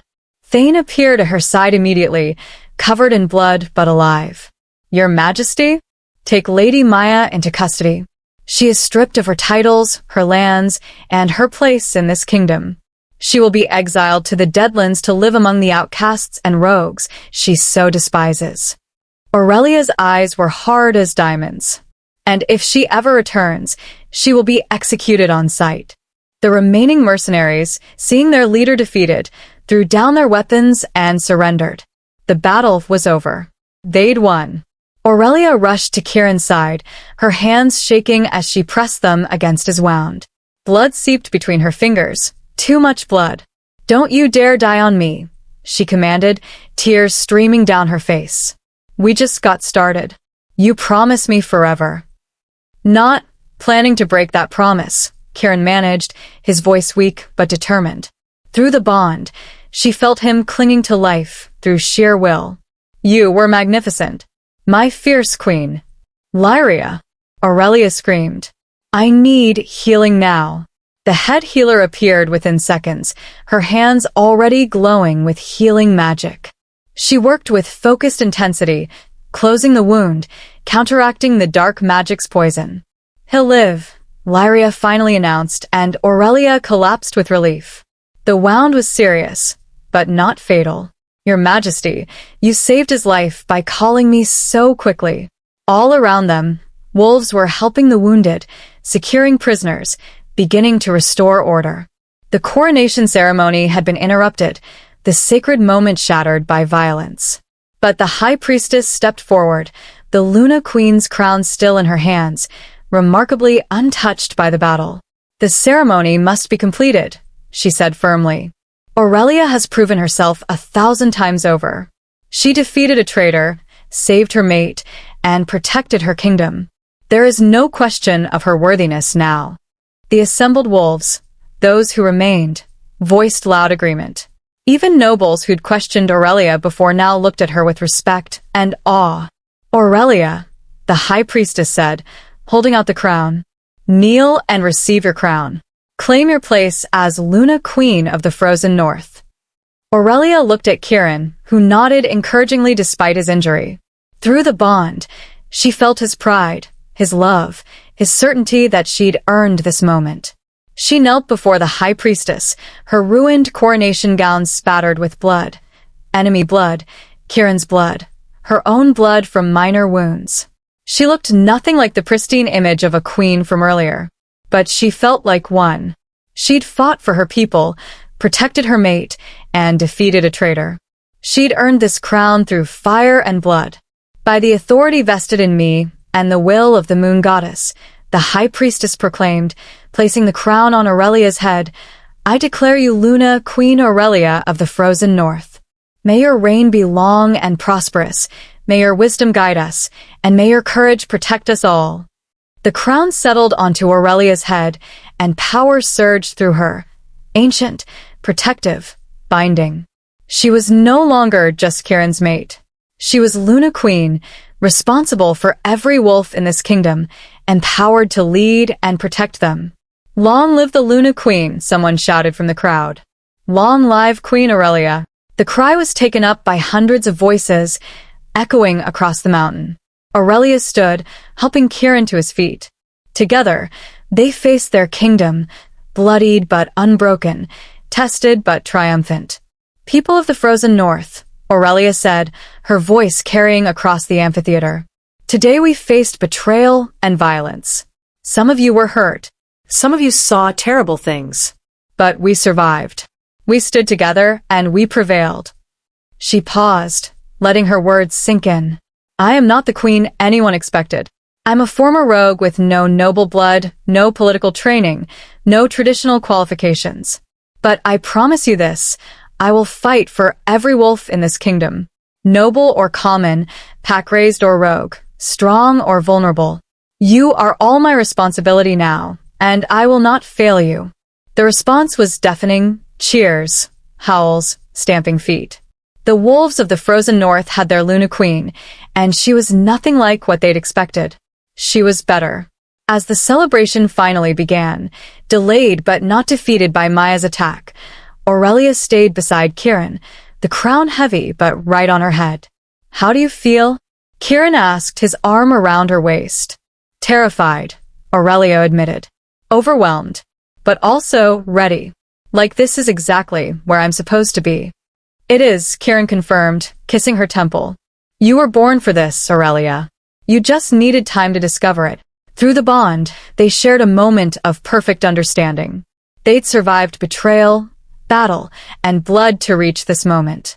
And they would face whatever came next together. As mates, as rulers, as partners in every way that mattered. The rogue who'd woken up terrified and alone was gone forever. In her place stood Luna Queen Aurelia, crowned and claimed, ready to lead her kingdom into a new era. And she was finally, completely certain she was enough. Chapter 12, New Beginnings. 3 months had passed since the coronation attack. Winter was finally releasing its grip on the Frozen North, and the palace gardens bloomed with early spring flowers, purple crocuses, white snowdrops, and delicate frost lilies that only grew in the coldest kingdoms. Aurelia walked through the gardens at dawn, as had become her habit. The crown no longer felt foreign on her head, though she still marveled at the weight of it, both physical and metaphorical. She was Luna Queen now, fully and completely, and the responsibility was both terrifying and exhilarating. Up early again, my queen? Kieran's voice came from behind her, warm with affection. He'd healed completely from his coronation injury, though a new scar marked his chest, a reminder of how close they'd come to disaster. Couldn't sleep, Aurelia admitted, leaning into his embrace as he wrapped his arms around her. Too many thoughts. Good thoughts or worrying thoughts? Both. Aurelia gestured to the gardens coming alive with spring. Look at how much has changed. The gardens are blooming. The kingdom is recovering. We're actually at peace. It feels almost too good to be true. You've earned this peace, Kieran reminded her, pressing a kiss to her temple. We both have. After everything we've been through, we deserve some happiness. It was true. The months since the coronation had been busy but productive. The reforms Aurelia had championed, programs to integrate willing rogues into pack society, better protection for border communities, fair treatment for all wolves regardless of status, were beginning to take effect. The kingdom was changing, slowly but surely, into something more just and compassionate. Maya had been exiled to the Deadlands as promised, stripped of everything she'd once had. Reports said she'd joined a group of outcasts and rogues, living the life she'd once despised. It was fitting justice, though Aurelia sometimes felt a pang of pity for the bitter wolf who'd thrown away everything for jealousy and ambition. The council meeting today, Aurelia said, changing the subject. Are you sure about this proposal? Completely sure, Kieran replied firmly. It's your idea, and it's brilliant. The council will see that. The proposal in question was Aurelia's plan to establish safe houses throughout the kingdom, places where rogues and displaced wolves could find temporary shelter, food, and help integrating into pack society. It was ambitious and would require significant resources, but Aurelia was determined to ensure no wolf went through what she had: cold, hungry, and hopeless. The council meeting that afternoon was surprisingly supportive. With Maya gone and Aurelia having proven herself through fire and blood, the remaining council members were far more receptive to her ideas. The safe houses will cost money, one elderly counselor pointed out, though his tone was more curious than critical. How do we fund them? By reallocating some of the defense budget, Aurelia replied confidently. She'd done her research, had Silas help her run the numbers. We're at peace now. We don't need quite such a large standing army. Those resources could be better spent preventing the desperation that drives wolves to crime in the first place. Prevention rather than punishment, another counselor mused. It's a radical approach, Your Majesty. The Queen has proven that radical approaches can work, Silas interjected supportively. Her rogue integration program has already reduced border crimes by 30%.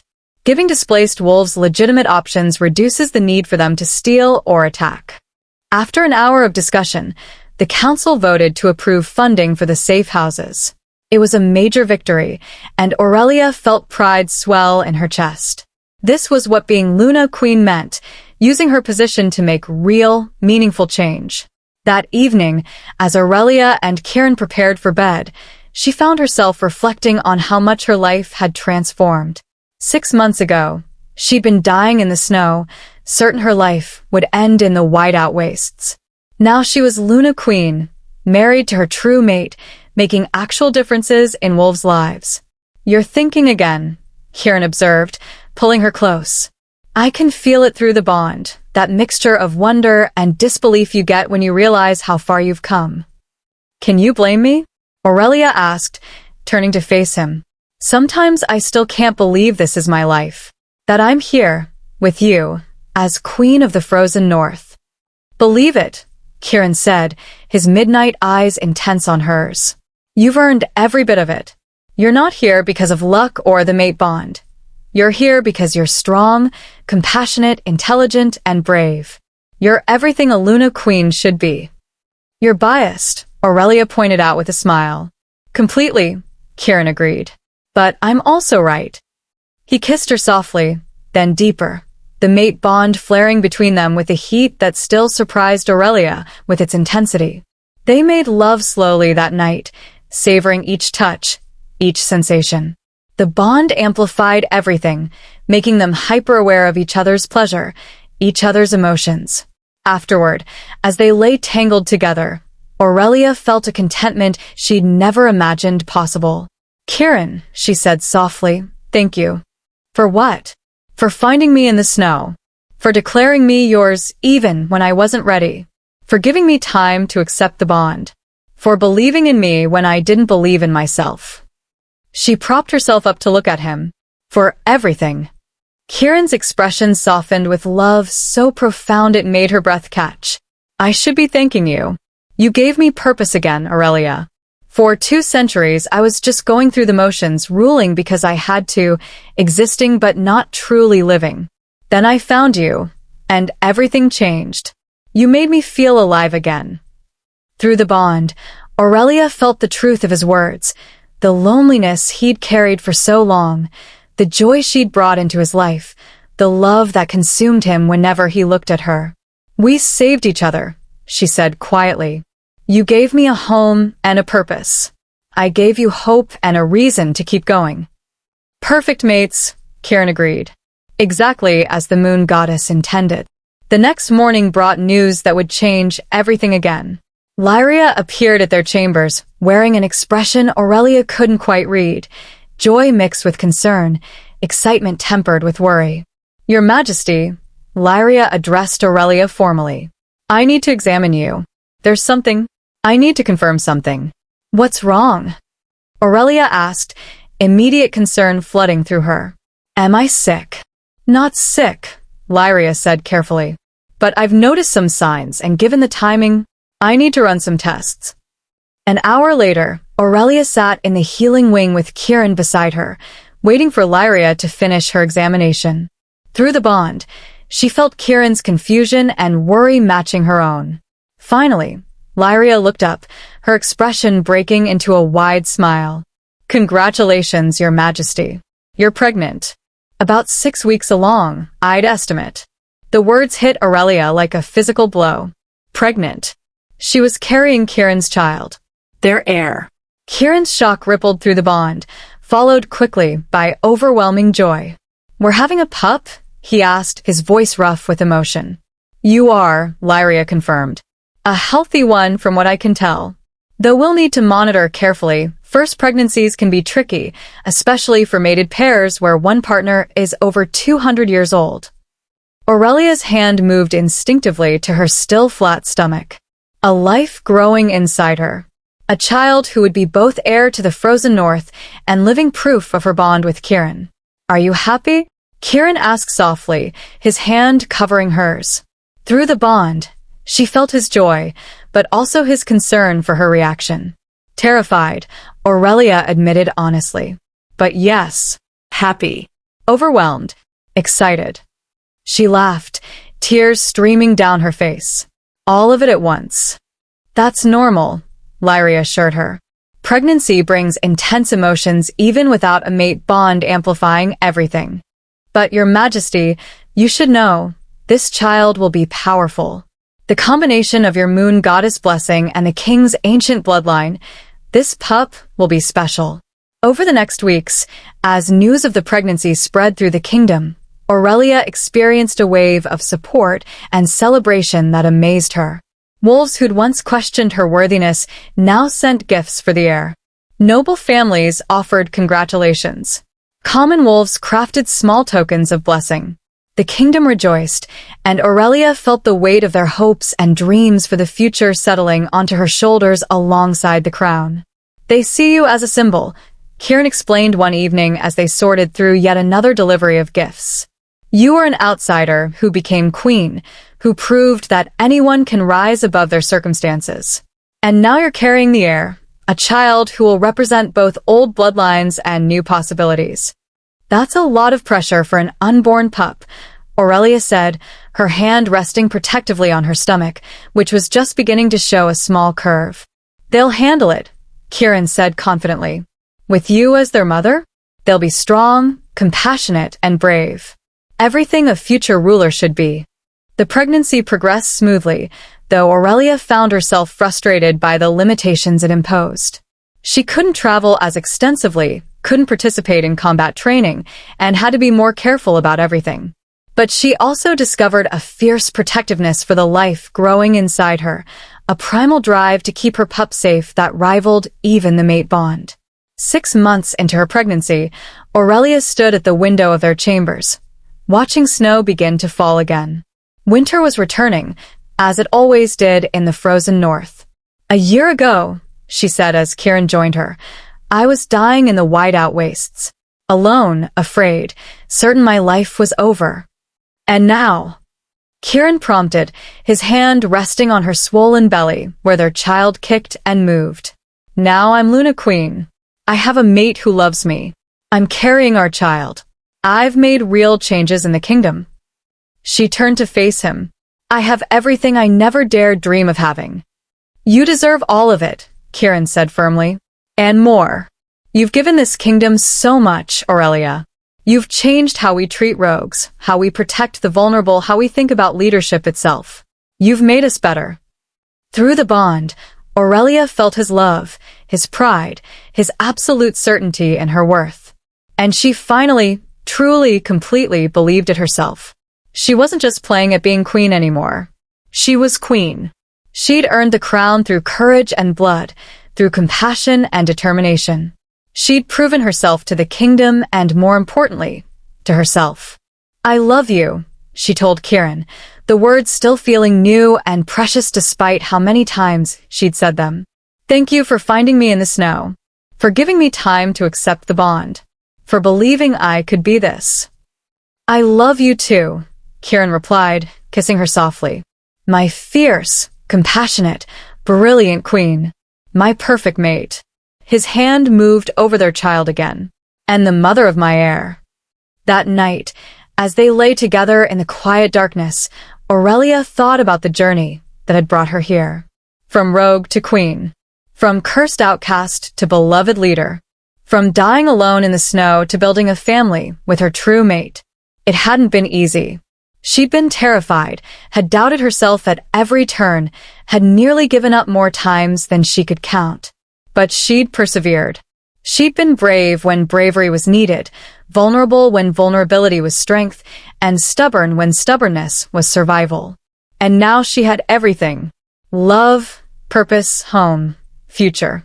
All the things she'd stopped believing she deserved, handed to her by the moon goddess in the form of a mate bond she never asked for but had grown to cherish. "What are you thinking?"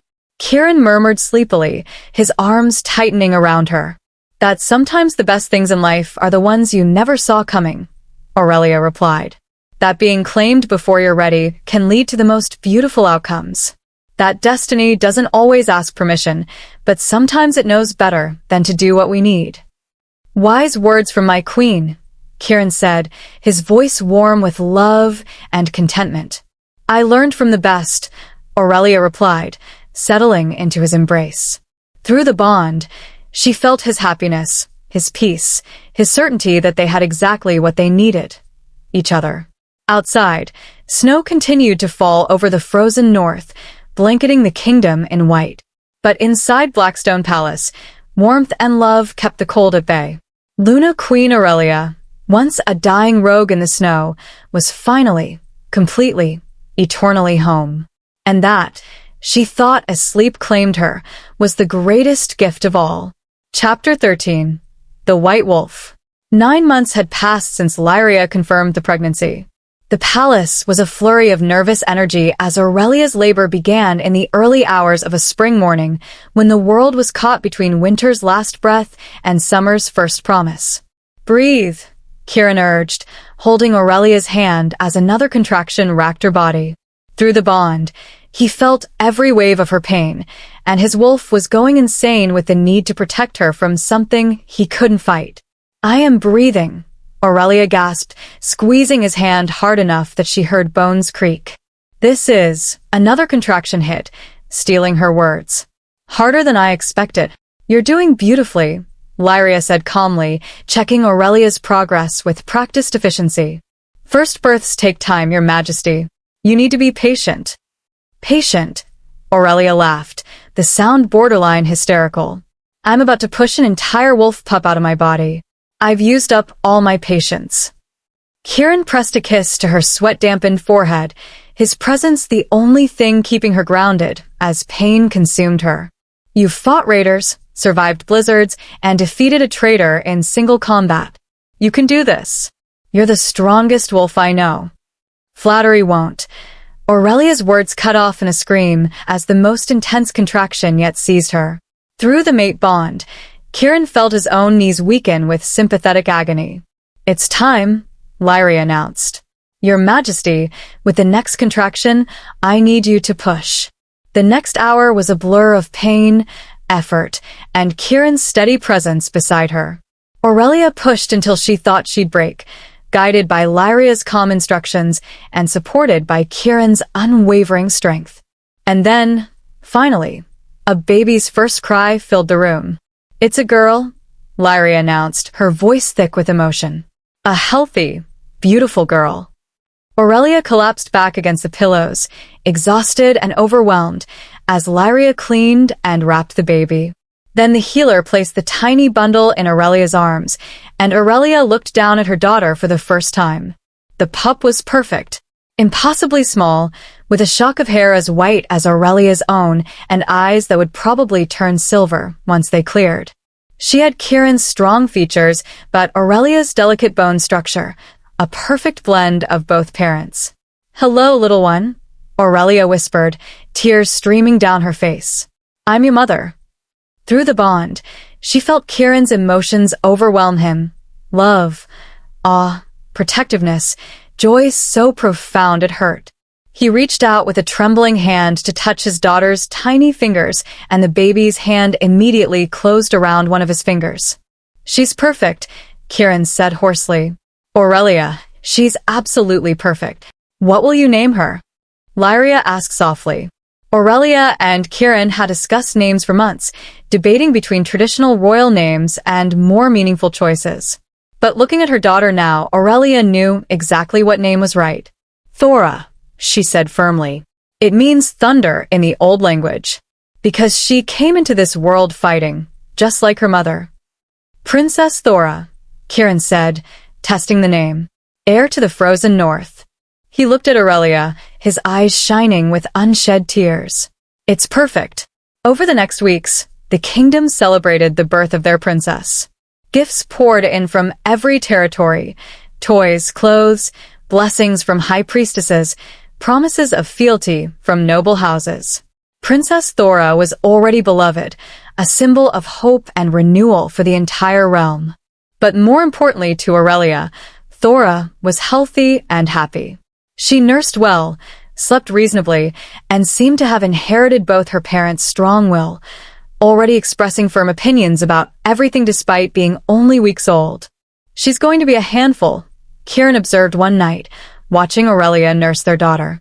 I can already tell. She has your stubbornness and my determination. Heaven help us all, Aurelia agreed with a tired smile. But she'll be strong. She'll need to be, growing up, as heir to the kingdom. She'll have us to guide her, Kieran said.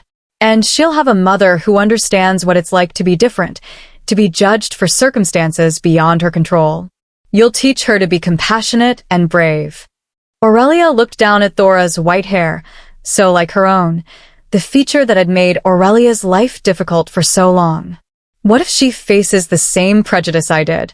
What if wolves see her coloring as a curse? Then we'll teach her what you learned, that being different isn't a curse, it's a gift, Kieran replied firmly. That her worth isn't defined by others' narrow-minded opinions. And anyone who dares insult our daughter will answer to both of us. The fierce protectiveness in his voice made Aurelia smile.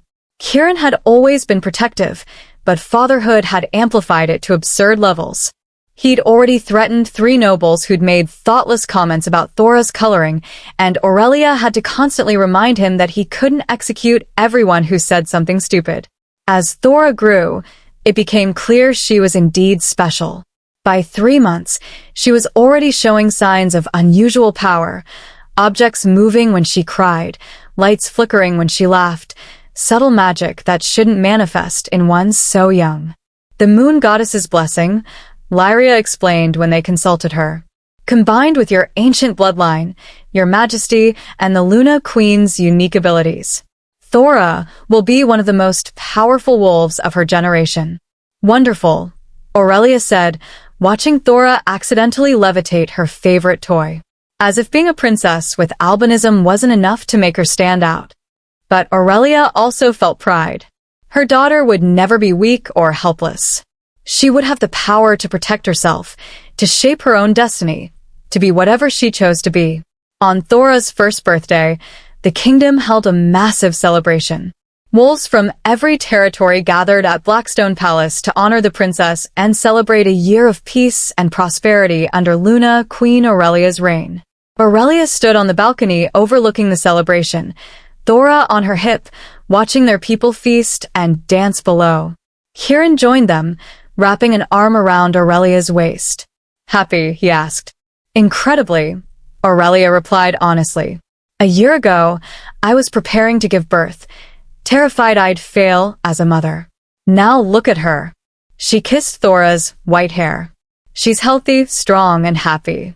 Everything I hoped she'd be. She takes after her mother, Kieran said, tickling Thora's belly until the baby giggled.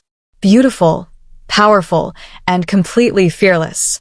As if to prove his point, Thora reached for the edge of the balcony, clearly wanting to see more of the celebration below. Aurelia pulled her back with practiced ease. And reckless, Aurelia added. Definitely takes after her father there. They stood together, watching the kingdom celebrate, and Aurelia felt the weight of gratitude for everything she had. 2 years ago, she'd been a rogue dying in the snow. Now she was Luna Queen, with a mate who loved her, a daughter who was her entire world, and a kingdom that had embraced her despite her unconventional origins. Do you ever think about how different things would be if you hadn't found me? Aurelia asked quietly. If you'd been even 5 minutes later in your patrol? Every day, Kieran admitted. And every day, I thank the moon goddess that I was exactly where I needed to be, exactly when I needed to be there. Finding you was the greatest gift of my very long life. Even though I argued with you for weeks, made you earn every bit of trust.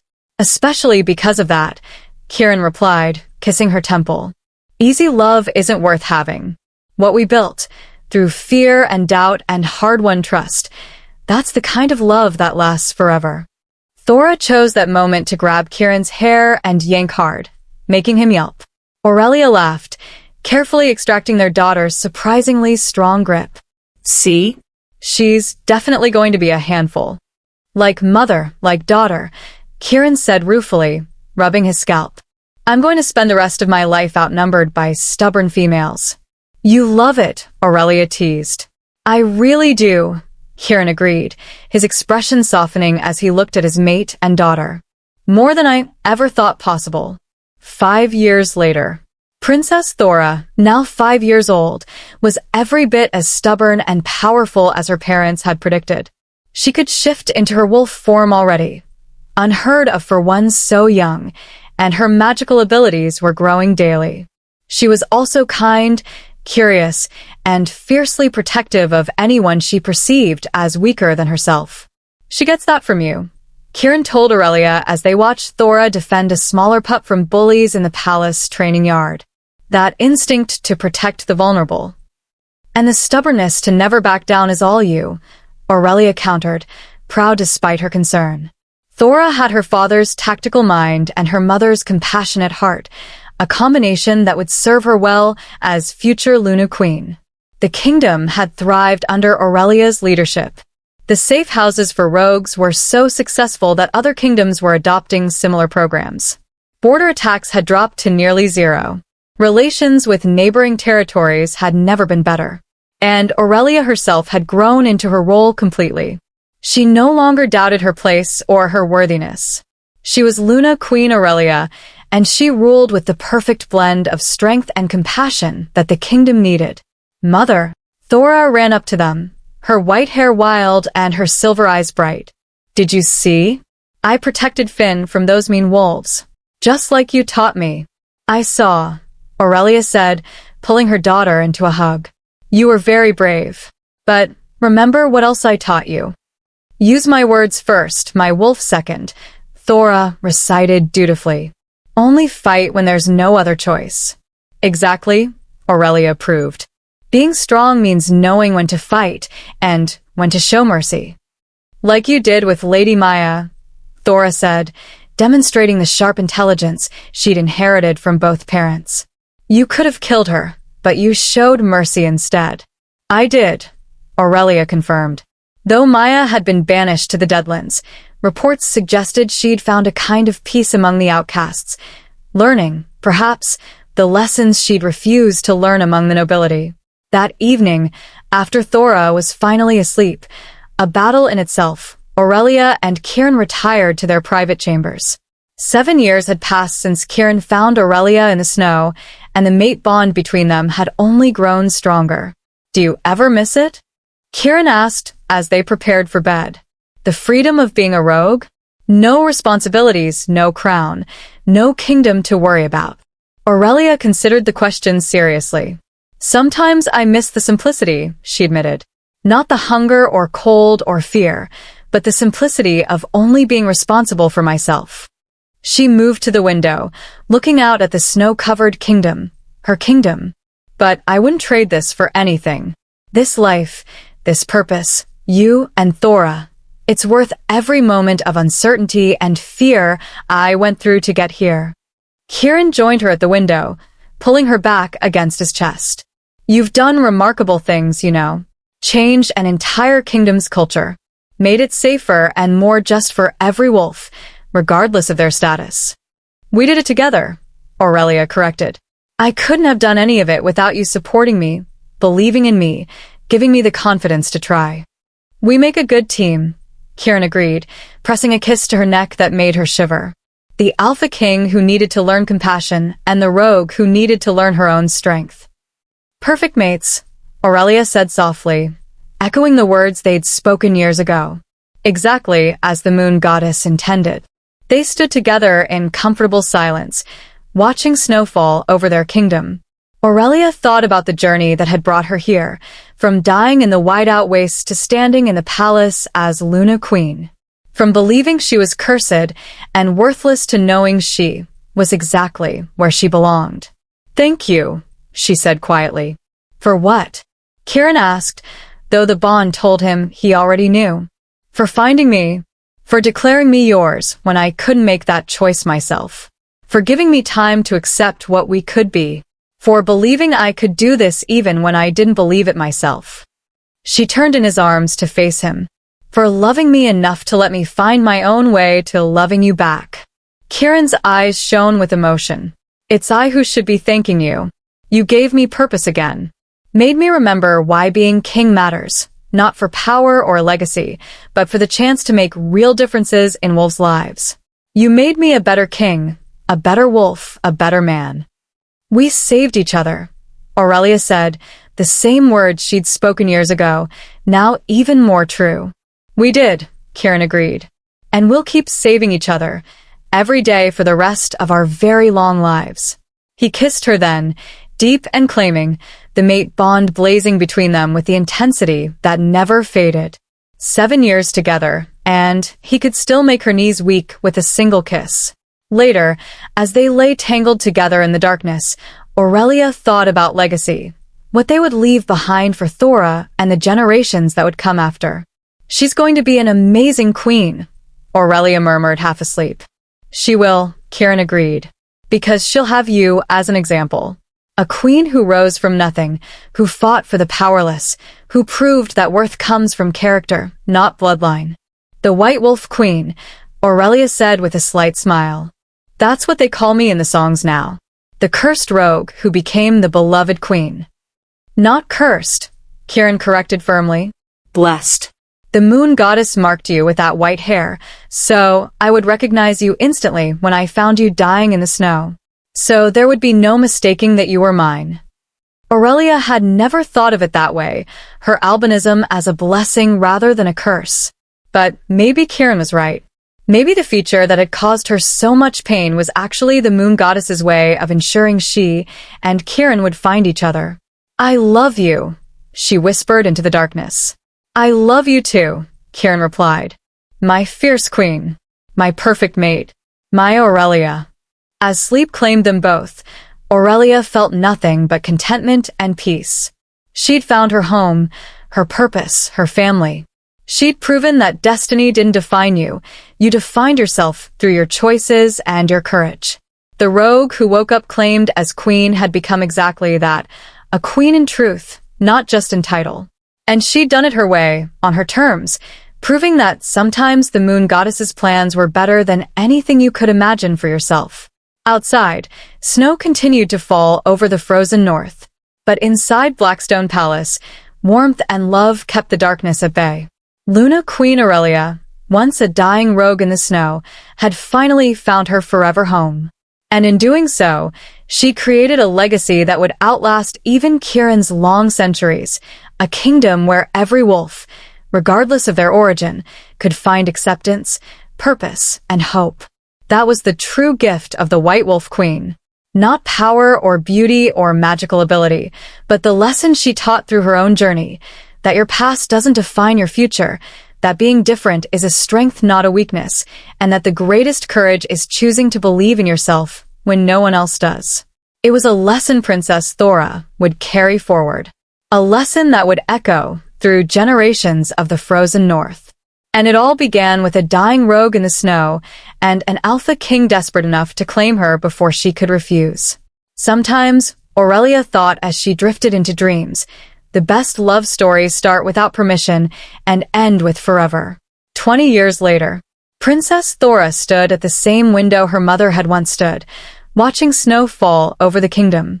She was 25 now, about to undergo her own coronation, succeeding her parents who had ruled for 2 glorious decades before deciding to step down and let the new generation lead.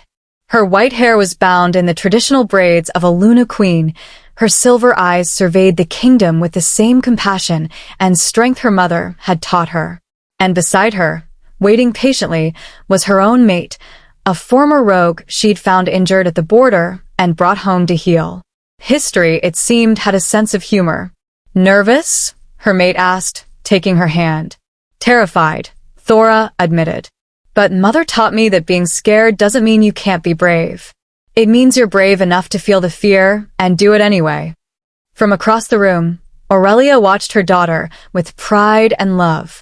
She'd aged gracefully, though slowly, the mate bond with an ancient wolf extending her own lifespan considerably. Her white hair was now streaked with silver, but her eyes remained bright and sharp. "She's ready," Kieran said, coming to stand beside Aurelia. He'd aged too, though he looked barely different from the day he'd found her in the snow. "She has everything she needs to be a great queen. She learned from the best," Aurelia said, leaning into her mate's embrace. "She learned from you," Kieran corrected, "the White Wolf Queen who changed everything." They stood together, watching their daughter prepare to accept the crown, knowing the kingdom was in capable hands. The legacy they'd built, of compassion, justice, and acceptance, would continue through Thora and the generations after her.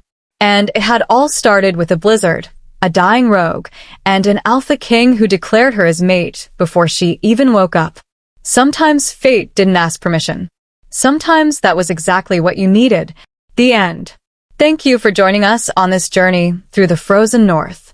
This is Wolf Heart Tales, reminding you that every wolf, no matter how broken, how lost, or how cursed they believe themselves to be, has the potential for greatness. All they need is someone brave enough to see it. Until next time, may the moon goddess light your path, and may you always find your way home.